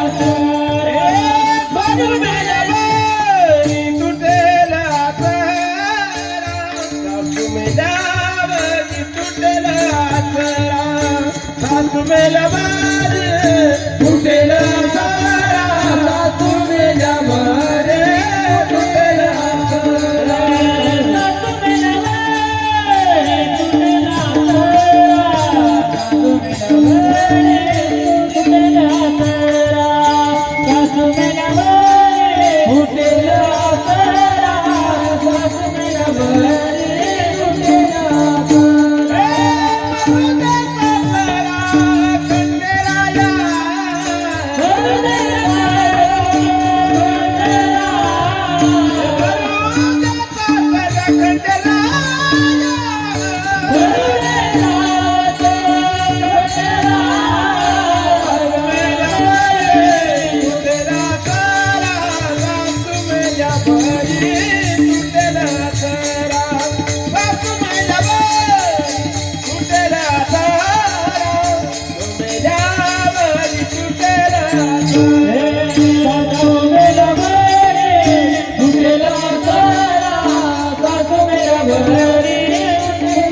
सारा. घातक आहे ना, सासराच घातक आहे ना. मी म्हणताने माझी आगरे हे तो संपत्तीचे वारे, साचोकारे जाईन धनदारा पुत्र जन. म्हणून तो सासरा गेला पहिले. भगवान खंडेरायाकडे ते सासरा घाल्यानंतर सामर्थ्य आहे का, याच्याकरता थोडस दृष्टांताकडे जाऊ. ज्यावेळेस भगवान परमात्म्यानं असणारा स्वीकार केला म्हाळसाबाईचा, म्हाळसाबाईचं मुख्य गाव कोणतं बोला ना, हे माहित नाही का? खंडोबा 2 जाती, बऱ्याचशा जातींमध्ये डिवाइड केला. वाण्याचं मूळ सांगितलं खंडोबाची सासरवाडी, नेवासा म्हाळसा माहेर नेवासा सांगितलं. त्यावेळेस भगवान परमात्म्याने एका पत्नीचा स्वीकार केला, पण तिच्याकडे मी नावाचा सासरा जास्त झाला. मी खंडेराय गड, माझ्यामुळे प्रक्रिया ऐका, म्हणून तिला सासूरूपी कल्पना बांधले गेले. खंडेरायाने सांगितलं, हे जर तुला पसंत नसलं तर मी निघून जाईल. काय सांगितलं? मी निघून जाईल. बरेच जण सासरवाडीचा हे उदाहरण देऊन आश्रय घेतात. येड्या हो, खंडोबा लग्न व्हायच्या आधी सासरवाडीत गेला होता, लग्न झालं नव्हतं गेला. कसा गेला होता ते सांगायला जर सांगतो, जाऊ दे, आजचा दिवस आहे दृष्टिकोनातून. रूप घेऊन म्हाताऱ्याच गेला बानूच्या वाड्याला, असून जेजुरीचा बाणी राखी बानूच्या मेंढ्याला, शिवावतारी मार्तंड मल्हारी, हो शिवावतारी मारतंड मल्हारी मनात ठेवून बांधला ताच मारून घोड्याला निघाला बालूच्या बाजाला ताच मारून घोड्याला निघाला बालूच्या बाजाला तारी तारी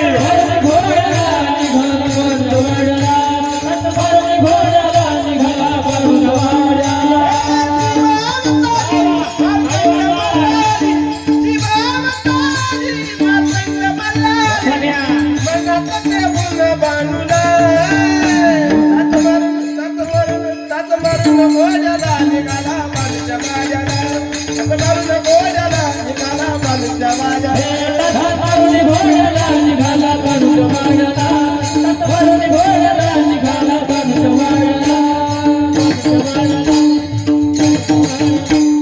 तुमच्या समाधाना करता म्हणलं बऱ्याच जणांचा भ्रम आहे का महाराजांना येत नसावा मी म्हणावं लागलं तुम्हाला सोचायचं नाही एवढं मला येतं म्हणजे मी मर्यादा पाळतो त्या दृष्टिकोनातून आता काळ याला जास्त सोकला त्याला काय करावं कैसे जनासे लागले वेड या दृष्टिकोनातून भगवान ज्यावेळेस निघाले त्यावेळेस असणारी पुढची जी प्रक्रिया होती ना ती भानाई नवस प्रक्रिया होती ना केलेलं पूजन होतं त्या दृष्टिकोनातून शिव अवतारात दिलेला शब्द होता शैव अवतारामध्ये एक पत्नी असणारे पार्वती स्वीकार केली पण ज्यावेळेस खंडोबा अवतार खडग घेऊन हातामध्ये असणारे विष्णूने ज्यावेळेस ते केलं आणि मणिमल्लाचा मारण्याकरता ज्या शस्त्राचा उपयोग केला त्याचं नाव खडग आणि आजच्या प्रक्रियेच्या दिवशी म्हणून मार्गशीर्ष मला वाटतं पहिले दिवाळी झाली की पहिला दिवस बरोबर ना देव दिवाळीच्या तिथीचा पहिला दिवस आणि चंपाषष्ठीची तिथी आजच्या दिवशी मणिमल्लाला त्या खडगाने मारलं म्हणून असणारा खंडोबा या असणाऱ्या नावानं शैव अवतार प्रचलित झाला बरोबर ती माणसाच्या रूपी असणारी कल्पना झाली की मी सर्वस्व देवा हेच माझ्यामुळे आहे त्या दृष्टिकोनातून देवानं तिचा मी मारण्याकरता सासरा मारण्याकरता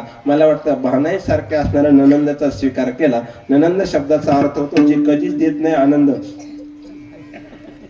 कुटुंबामध्ये तिच्या दृष्टिकोनातून ननंद मग ज्यावेळेस बानाई गडापर्यंत देवानं आणली कुठपर्यंत आणली आता त्याचे गाणे आहेत ते पण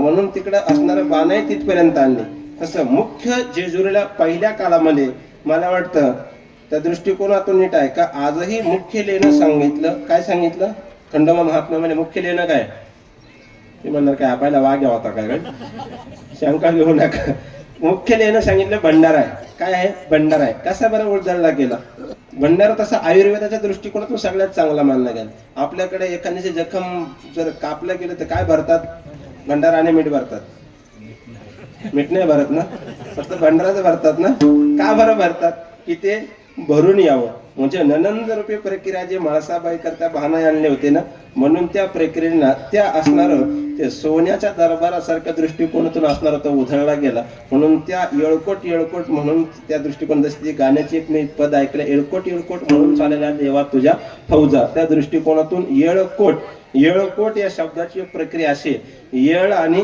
कोट काय त्याचे तुटरी त्याच्यामध्ये एक विश्लेषण असं आलंय येळकोट ही असणारी ज्यावेळेस भगवान परमात्मा अवतार धारण केला तो कोट ही एक पारिभाषिक व्याख्या आहे तिच्या क्रियेनं असणार जय जयकार मला वाटतं तुम्ही जे कर्नाटकामध्ये गेला तर ते केरळ प्रांतामध्ये कर्नाटक प्रांतामध्ये यल्लमा नावानं असणारं प्रसिद्ध आहे त्या देवस्थानाकडे कोट या पद्धतीने आपल्याकडे जय जयकार म्हणतात तसं कोट ही ती भूमिका आली म्हणून कानडा राजा पंढरीचा जसं म्हटलं की नाही त्या प्रक्रियेतून ते आलं म्हणून येळ प्रत्येकडे असणार त्या खंड प्रक्रियेमध्ये येळ ही शब्द कोटी आली बऱ्याच जणांच्या डोक्यावरून जाईल म्हणून त्या दृष्टिकोनातून येळकोट दृष्टिकोनातून असणारं म्हटलं की तो भांडार उधळला जातो बरोबर ना गणजेजुरीला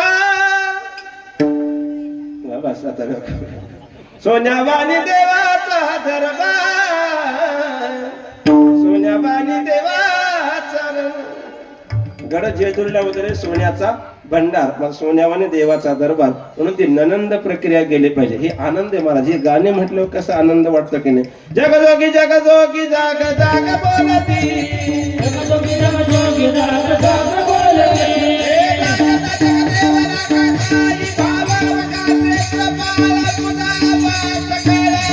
जगजोगी जगजोगी जाग जाग बोलती जगजोगी जगजोगी जाग जाग बोलती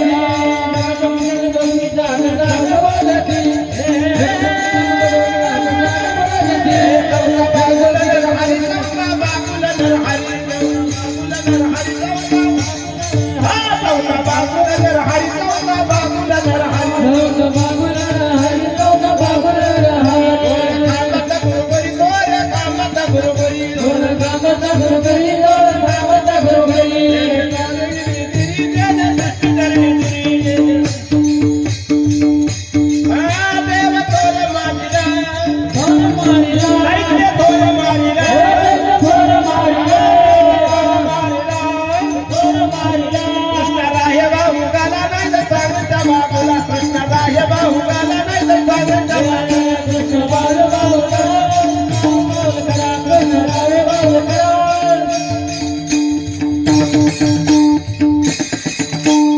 नामदेवरायांचं बागुला नावाचं प्रकरण आहे. नीट ऐका बघा.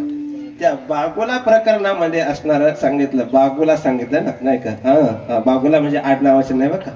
नीट ऐका. चौथा बागुला नरहरी थोर खांबाता गुरुगरी दैत्य मारोनिया थोरी कृष्णा राहेबा उगाला, नाहीतर सांगा ना त्या बागुला. मग चौथा बागुला नरहरी नृसिंह अवताराचा बागुल सुद्धा नरहरी आणि खंडोबा अवतारामध्ये खडग घेऊन मारला तो अवतार सुद्धा नृसिंह नरहरी, म्हणून चौथा बागुला नरहरी. विठोबा रखुबा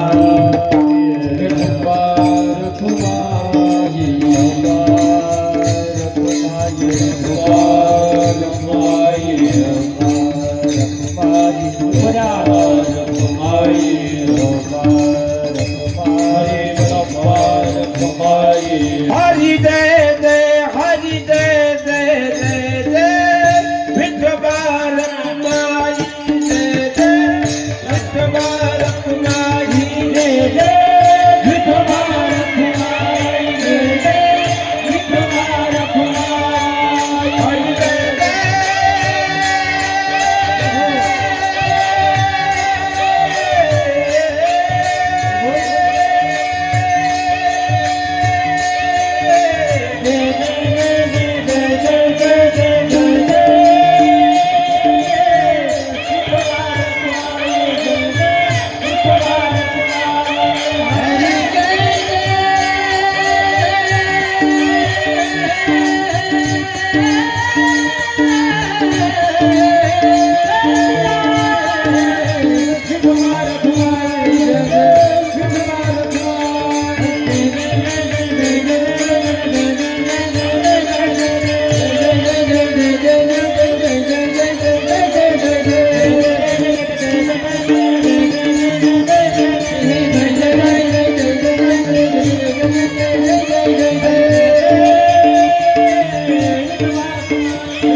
प्रक्रिया मांडली भजनानंदी.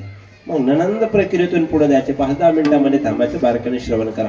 ननंद प्रक्रिया आहे, मला वाटतं ती जीवाच्या ठिकाणी मिथ्या स्वरूपाची साधना मांडत असताना मागं सारते, म्हणून ही कल्पना त्या पद्धतीने मांडते. बारका नाही का? कल्पना मनामध्ये गुंतली की असणाऱ्या जीव विषयात गुंतो मी अवतार सांगितलं. पण ही जी ननंद रूपी असणारी जी वासना सांगितली आता, हिच्या दृष्टिकोनातून दोन्ही ठिकाणी आसक्ती पाहिजे. एकतर सासरच्या ठिकाणी व्यवस्थित असणारं राहिलं पाहिजे माझ्या माहेराकडे, आणि सासरच्या ठिकाणी सत्ता कोणाकडे असली पाहिजे? बोला ना. नांदायला गेलेली मुलगी तिला आपल्याकडे ननंद म्हणतात आणि तिची भाऊजाई घराकडे असते. नातं बरोबर आहे ना. मग ती इकडे आल्यानंतर अपेक्षा काय आहे की माझ्या इकडचंही व्यवस्थित राहिलं पाहिजे आणि तिकडे गेल्यावर सुद्धा मला सासून त्रास नाही केला पाहिजे, कल्पनेचाही जाच नाही झाला पाहिजे आणि आसक्तीचाही मोह सुटला नाही पाहिजे. तिचं नाव ननंद आहे, तिचं ही प्रक्रिया आपल्याला मांडायची आहे. आसक्ती किती असावी, कुठपर्यंत आसक्ती असावी. जवळ सकाळ शेत आता चाला वाया पाय तव तू फुले सोयीत साय तीर्थयात्रे जाय चुकून कोदवरी काळाचे दुरी ठेला तवरी हरी गुण गाय ऐकवा हिला. सांगितलं मग तिथपर्यंत गेलं पाहिजे. किती आसक्ती असावी माणसांना, मरेपर्यंत संसार प्रक्रिया सुटत नाही इतकी आसक्ती. किती आसक्ती आमचे गुरुजी सांगायचे. एक म्हातारा मरणच म्हणे, बरेचसे म्हातारे मरतीच नाही, नमस्काराला लागतो देवाला, त्याला घेऊन जाय तर देव फार विचित्र, ज्याला नाही त्यालाच घेऊन जातो, म्हाताऱ्याला तसाच ठेवतो. न जो गेला त्याच्या मौतीला माणसं आला की म्हणतात म्हाताराने यायला पाहिजे देवाने, याला काल नेला. देव म्हणतो मला माहिती आहे म्हातारा किती खुडीचा आहे, चंपा षष्टीला गोंधळ नाही घालायचं, वर्गाला भरोसा नाही त्याचं शिक्षण. काय काही म्हातारे त्या पद्धतीने कार्य करणार असतात. म्हणजे काय का ते मरण असंच झालं. आणि कर्मधर्म सेवकाने शेवटचे काही दिवस राहिले. अख्ख्या गावाचं असं म्हणणं होतं का म्हाताऱ्या का जुन्या काळचं लय साठवलेलं होतं. काय असतं ते मला काय माहितलं नाही अजून. जे माणसं म्हणजे ना म्हाताऱ्याकडे साठवलेलं तारुण्यात म्हणजे ना मेल्यानंतर त्या म्हाताऱ्याकडे काहीच निघलं नाही हो. वाक्य नीट ऐका. जगात सगळ्यात भाग्यवान माणूस कोण आहे माहिती आहे? दानशूर. कोण आहे? कंजूस. मला नाही कळलं, भाऊ कळतो ना. जो कंजूस असतो ना तो जगात सगळ्यात मोठा दानशूर आहे. तुम्ही म्हणणार कसं काय? आयुष्यभर एक कवडी सुद्धा कोणाला देत नाही पण मेल्यावर अक्क सोडून देतो. नाही कळलं? याला दानशूर मानतात. काही आयुष्यभर कोणाला देतोय का? अजिबात नाही. दारात आलेल्या याचकाला सुद्धा देत नाही महाराज. क्रियामान आहे का? क्रियाच्या दृष्टिकोनातून आहे. मग ही जर आसक्ती असेल आणि शेवटी काय करतो सगळे क्या लेके आया बंदे क्या लेके जाएगा,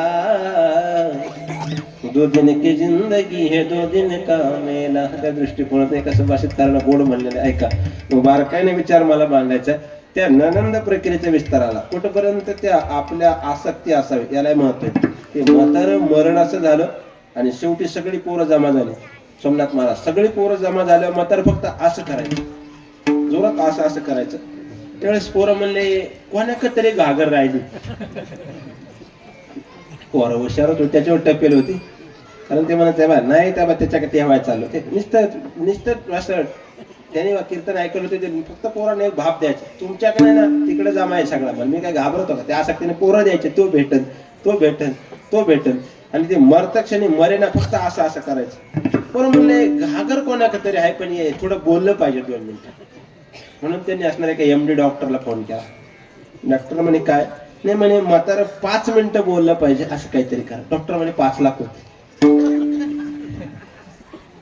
पोरांनी एकमेकाला पाहिलं. 50-60 अनुदान येईल म्हणे. आताच जमिनी जास्त होते ना, तसे एकरी. काल ते एका शेतकऱ्याला फक्त 58 रुपये आले. कोणत्या हिशोबाने आले मला नाही कळलं पेपर. त्याला तरी आले, मला आलेच नाही. काय दुर्दैव आहे दृष्टिकोनातून. ऐका त्या दृष्टिकोनातून म्हणले मग ते येईल. मग त्यांनी म्हणे त्यांच्या पत्नी म्हणणे म्हातारा असं काय म्हणते? म्हणजे डॉक्टर म्हणते 5 लाख रुपये लागेल पण मग आमच्याकडे तेवढी रक्कम नाही, 50-60 आहे. ते म्हणे मग नंतर ते भेटल्यावर पाहता येईल ना, मग आमच्या 5 जणींचे दागिने द्यावा. म्हणे ते दागिने ठेवण्यावरून थोडे कमी पडते. किती म्हणे 1500 कमी पडते. मग एक हप्ता घ्या म्हणे. कोणता? लाडक्या बहिणीचा. हा मग बजेट 100% होते म्हणे. काय हरकत नाही. तिने मला लाख रुपये. आता काय माझ्याकडे 5 लाख रुपये जमा झाले दुसऱ्या 2 तासामध्ये. आणि डॉक्टर सांगितलं 5 लाख घ्या पण किमान म्हातारं. डॉक्टर म्हणे जास्त नाही पण 2-4 शब्द बोल. हा बास म्हणे. फक्त नाव सांगितलं त्याने. काय एका नावाचे बरेचसे म्हणे गावामध्ये. तर तात्या म्हणला मग कोणता तात्या शोधायचा आता त्या दृष्टिकोनातून. असं नाव सांगितलं पाहिजे. मग त्यांनी 5 लाख रुपये भरले महाराज आणि म्हाताराला तेवढं इंजेक्शन दिलं. आणि पोराव म्हातारा म्हणला पोराव पुढे बोल म्हणायचे. पोराव बिराव काय पुढे बोल मरायचे तुला एवढ्या तर मेला. मग ते म्हणे हे काय? अरे हे सांगतो. अरे 3च शब्द राहिले मरण. हे काय? हे काय नाही म्हणे. तुम्ही माझ्या जवळ बसले आणि त्या शेजारनीने टोकर शेण वाहून नेलं म्हणे. मेलं बा आता काय बा करेल. लाडकी बहीण गेले, दागिने गेले, घागर सर्व सुखाची आशा जन्म गेला.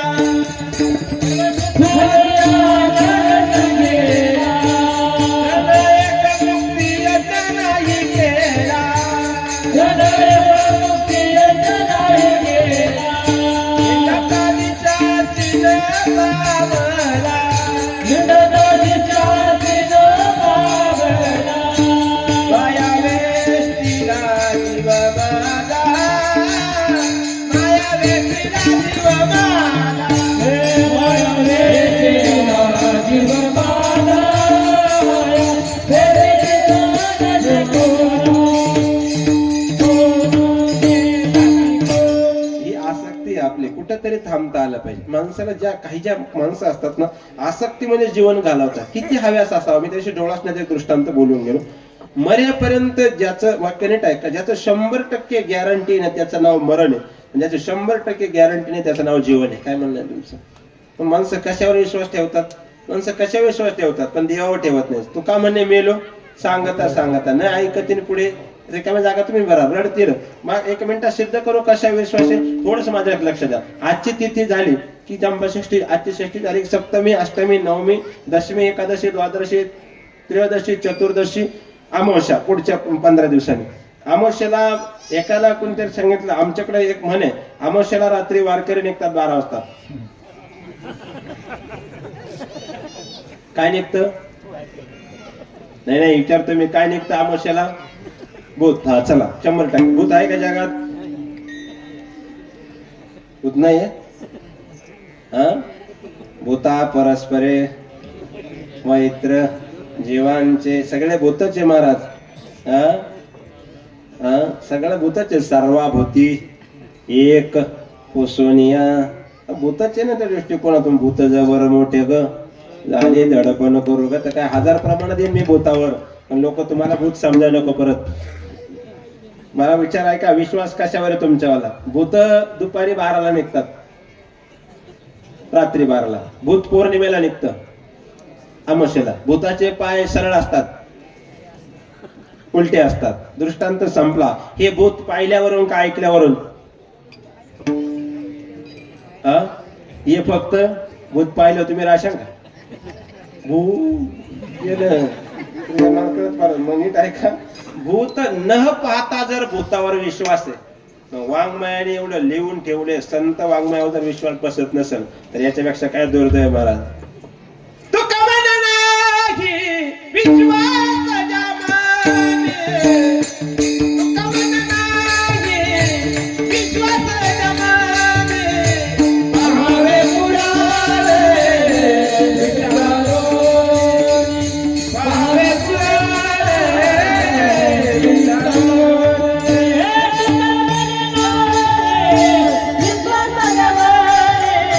तो कमन नाही विश्वास जमाने, पहावे पुराणे विचारो, पहावे पुराणे विचारो.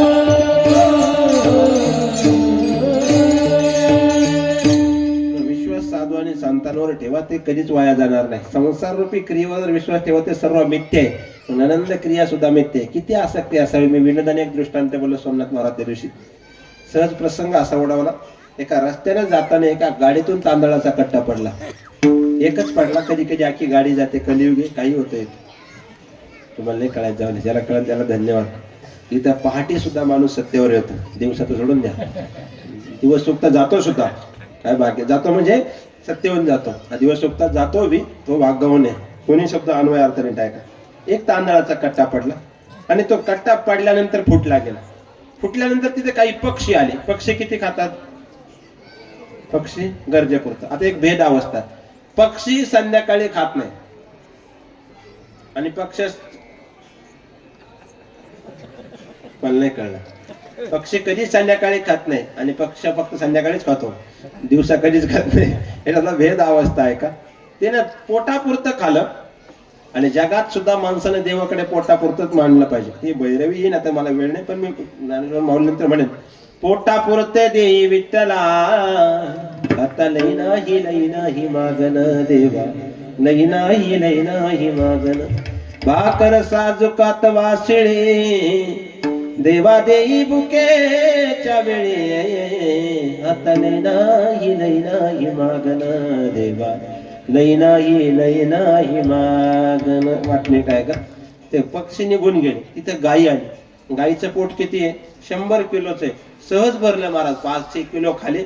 गाय सुद्धा निघून गेली. आणि नंतर तिथे एक दरिद्री माणूस आला, ननंद सरलिया, जी आहे ना आसक्ती सांगते मी. तिसऱ्या चरणाकडे तुमच्याकडे येतोय. ते जे दृष्टिकोनातून असणार 4थ्या चरणाकडे येतोय. वाक्य नीट ऐका. ननंद जी आहे ना, ती मनामध्ये अशी आस करून बसलेली. तो सामान्य माणूस तिथं आला. त्याने याही रस्त्याला पाहिलं, मला डोळा असण्यापर्यंत कोणीच दिसत नाही. इकडं पाहिलं म्हणला माहुलीपर्यंत कोणी दिसत नाही. म्हणला जसा कट्टा उचलला ना तसा बांबडेवाडीला आला. मग त्याने हा म्हणला मग का कट्टा उचलला, त्याला कोणतरी विचारलं. नाही म्हणला एवढा कट्टा महिनाभर कामाईन, एक क्षण भंगोरच नाही बरवसा. आणि किती विश्वासी काही माणसांना कट्टा महिन्याला कामाईन. वरच्याने जर आट्टा फिरवलं तर महिनाभर नाही पण महिन्याला नक्की कामाईन. आता कळलं ना कुठपर्यंत आसक्ती असावी, कुठं सोडलं पाहिजे. हे जे सरलिया जे मोकळी अवस्था आहे ना, झोळी भंडाराची, कोणती झोळी भंडाराची, आनंद रूपी असणारा अहम वाक्य सोम वाक्य म्हणजे प्रक्रिया सांगितलं ना, झोळी भंडाराची. याचा अर्थ एक धरला चित्ती आम्ही रुक्माईचा पती. मला वाटतं व्रत दृष्टिकोनातून व्रत एकादशी करीन उपवासी अनेक नेनोबा साधन आमचा विषय हरिकीर्तन लाथाडीला संसार केला षड उर्मीचा मार. ही जोळी भंडाराची गळा घालून ननंद सरलिया फिरण अभंगाच्या चौथ्याच्या नंद सरता होईना बफारे, होईना बफारे, नंदा सरता होईना बफारे, नंद सरता होईना बफारे, होईना बफारे, नंदा सरता होईना बफारे. नंद सरता होईल मोकारे, होईल मोकारे, नंदा सरता होईल मोकारे, नंदा सरता होईल मोकारे, होईल मोकारे, नंदा सरता होईल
निर्धारित वेळेमध्ये अभंगाचा 4 चरणांचा अन्वय मांडण्याचा प्रयत्न केला. की कुठ अभंग आहे, कुठ अभंग ऐकताना कीर्तन करायला झोप लागते, बाकीच्यांच्या विषय बाजूला सोडा.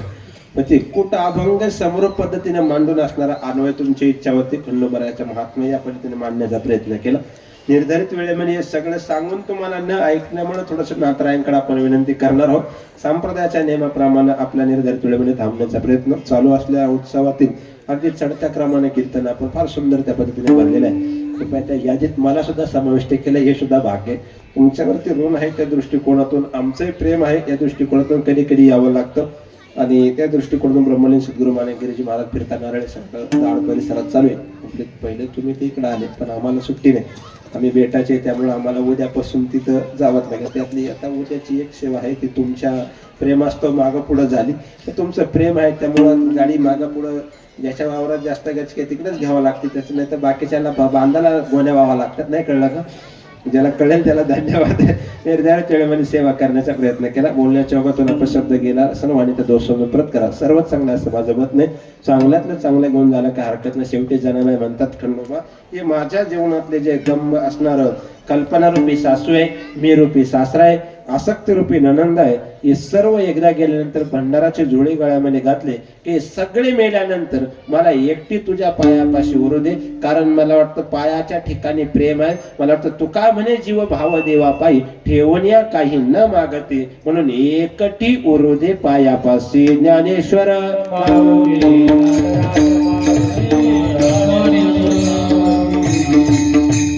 ज्ञानेश्वर माऊली ज्ञानराज माऊली तुकाराम.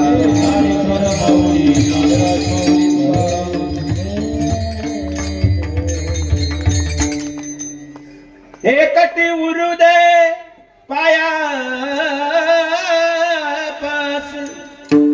एकटी उरू दे पायापाशी, सर्वचे अवघे नाते. जनाबाई म्हणते देवा ही सर्व जी नाती आहे, ही सर्व क्रियात्मक क्रियेने जीवास जाच करणारे आहे देवा, म्हणून एकटी उरू दे पायापाशी. जनाबाईने तर सांगितलं, पण नातरायांना सुद्धा सांगावं लागलं, गड्या हे सगळे जे घातक आहे ना, काम क्रोध बकरा मारा पूजा रुक्माईच्या वर, हे सर्व न ऐकल्यामुळे नातरायाने शेवटी तुम्हाला सांगून गेले, हे जरी नाही कान तरी दुसरा येईल, हे जरी नाही कान हे जरी नाही कान मग दुसरा येईल, हे जरी नाही कान. काळ बाजून येईल सरकचे वाटी बा, काळ बाजून सरकचे वाटी बा, काळ बाजून येईल सरकचे वाटी बा, काळ बाजून येईल. माझ्या नाथानी आमचं काय बाजाईल, एका जनाने आमचं काय बाजाईल,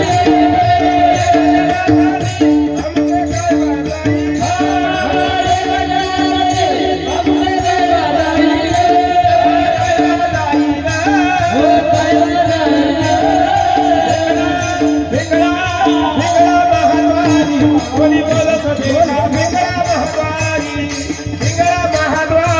कोणी बोलत होते का पिंगळा महाद्वारी,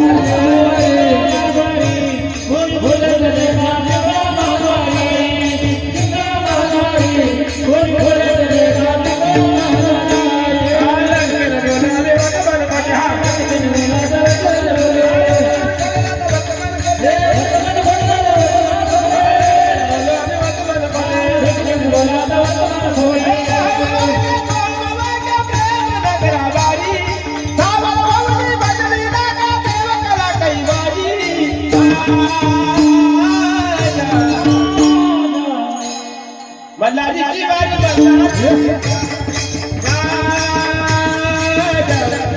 मल्हारीची वारी मल्हारीची हरी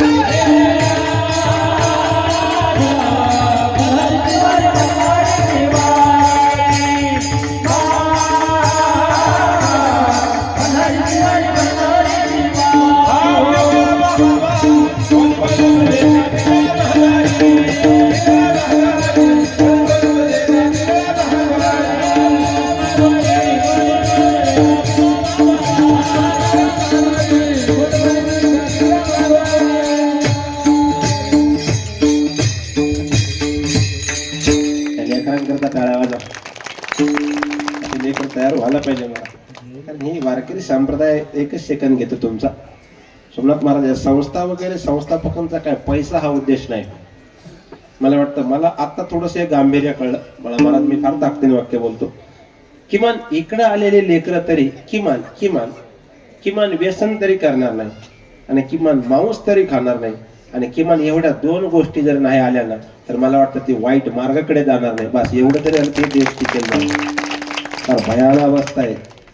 4-5 दिवसापूर्वीपासून असणार आपण सगळ्या न्यूजला वापरतोय. 3 वर 4 वर्षाचं लेकरं होते, काय निरागस होते. जगाच्या पाठीवर काय असते त्याला माहीत सुद्धा नव्हतं.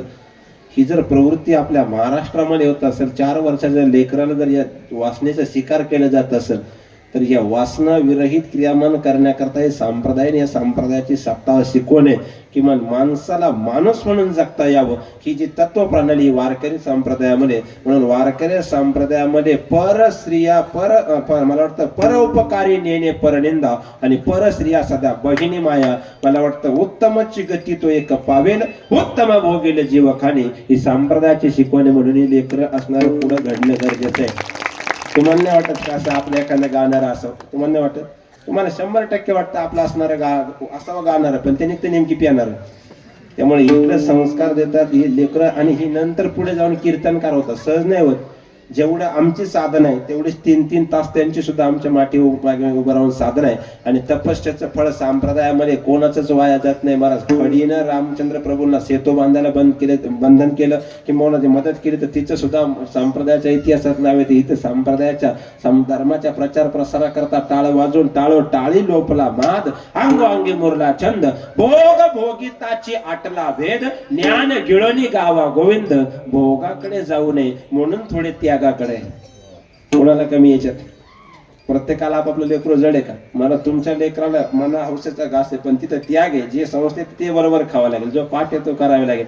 आधी त्याग आहे, मग भोग सोडावा लागतो, त्याग करावा लागतं, थोडं वैराग्य कमावं लागतं, तेव्हा कुठंतरी आयुष्य आराम जीवन येतं. आम्ही मधुकरी मागितल्या, नंतर नारळावर सप्ते केले. आपलं ते नारळावर केले. हे बाबा होतं माझ्या संग लहानपणापासून, हे माझ्या बरोबर आहे सोमनाथ महाराज. नारळावर सप्ते केले. नारळ दिला तरी आम्हाला आनंद वाटायचा त्या काळामध्ये. नारळ 7-7 दिवस आम्ही दोघांनी गायन केले. नंतर आम्हाला राजूत आली. राजूत बंद पडली का आम्ही एक बाटली बांधून ठेवायचो, तिचं पेट्रोल त्या टाकीतून काढायचो, ते कॉकमध्ये वाचायचं. एकदा तर आम्ही दोघं सुद्धा मुळाच्या त्या खड्ड्यामध्येच गेलो होतो ना, अचानक लाईटच गेली आमच्या गाडीची. दोघंही सुजलेले खडकवाडीच्या सप्त्यामध्ये. इतका येत न असणारा व्हायचा. शिवाय ज्यांनी लाईट बंद केली त्याला शिवाय दिल्या. आता काय करणार आहे? मागून बंद केलं, पुढे खड्ड्यात पडलो, काय हरिपाठ आठवणार आहे? इथपर्यंत दिवस काढले, कुठंतरी स्ट्रगल केला. तेव्हा आता कुठंतरी 10-15 लाखाच्या गाडीमध्ये ते त्यागाला. त्याच्यात लोक म्हणते कीर्तन का सुधारले, गाड्या घेतल्या. कोणी सांगितलं संप्रदाय दुबळा होता? अरे संप्रदायाचा प्रसारक त्या काळात विमानात गेला येड्यावर, त्या काळात. आता आम्ही त्या गाड्यांमध्येच आहे. फक्त यमाचा पाहुणा प्राणी होय त्याच्यापासून वाचला पाहिजे. तात्काळ म्हणून झालेली सेवा समर्पित करतो. बांबळेवाडीकरांचे विशिष्ट प्रेम आहे. परिसराचं तसं भरपूर प्रेम आहे आणि परिसरावर जतन करण्याचं आम्ही कार्य करतो. त्या दृष्टिकोनातून जेवढ्या होईल तेवढे सेवा करण्याचा एक प्रयत्न आहे. जगाच्या पाठीवर भरपूर कीर्तनकार, भरपूर ज्ञानार्जन देणारी मंडळी, जो तो आपापल्या पायावर उभा आहे, जो तो आपापल्या प्रांतामध्ये आहे. म्हणून झालेली सेवा समर्पित गुणीजन, गायक, वादक, माझी सर्व प्रेमाची असणारी मंडळी, सर्व साऊंड सिस्टम, सर्वांचे विशेष आभार मानतो. आणि वाणीला पूर्णविराम संप्रदायाच्या नियमाप्रमाणे प्रेमाने सगळ्यांनी भजन करायचं. एकदा निवृत्तीराया निवृत्तीराया सोपान मुक्ता बाई ज्ञान सखया, निवृत्तीराया निवृत्तीराया सोपान मुक्ता बाई ज्ञान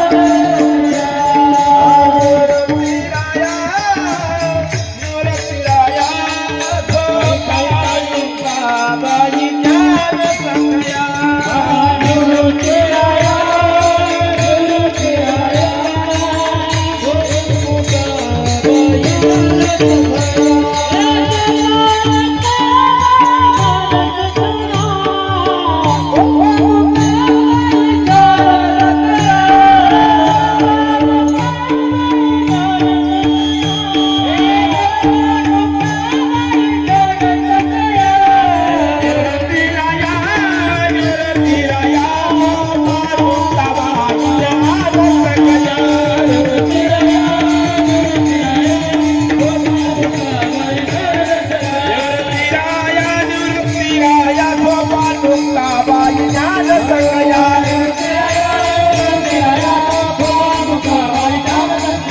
विठ्ठल जय जय विठ्ठल.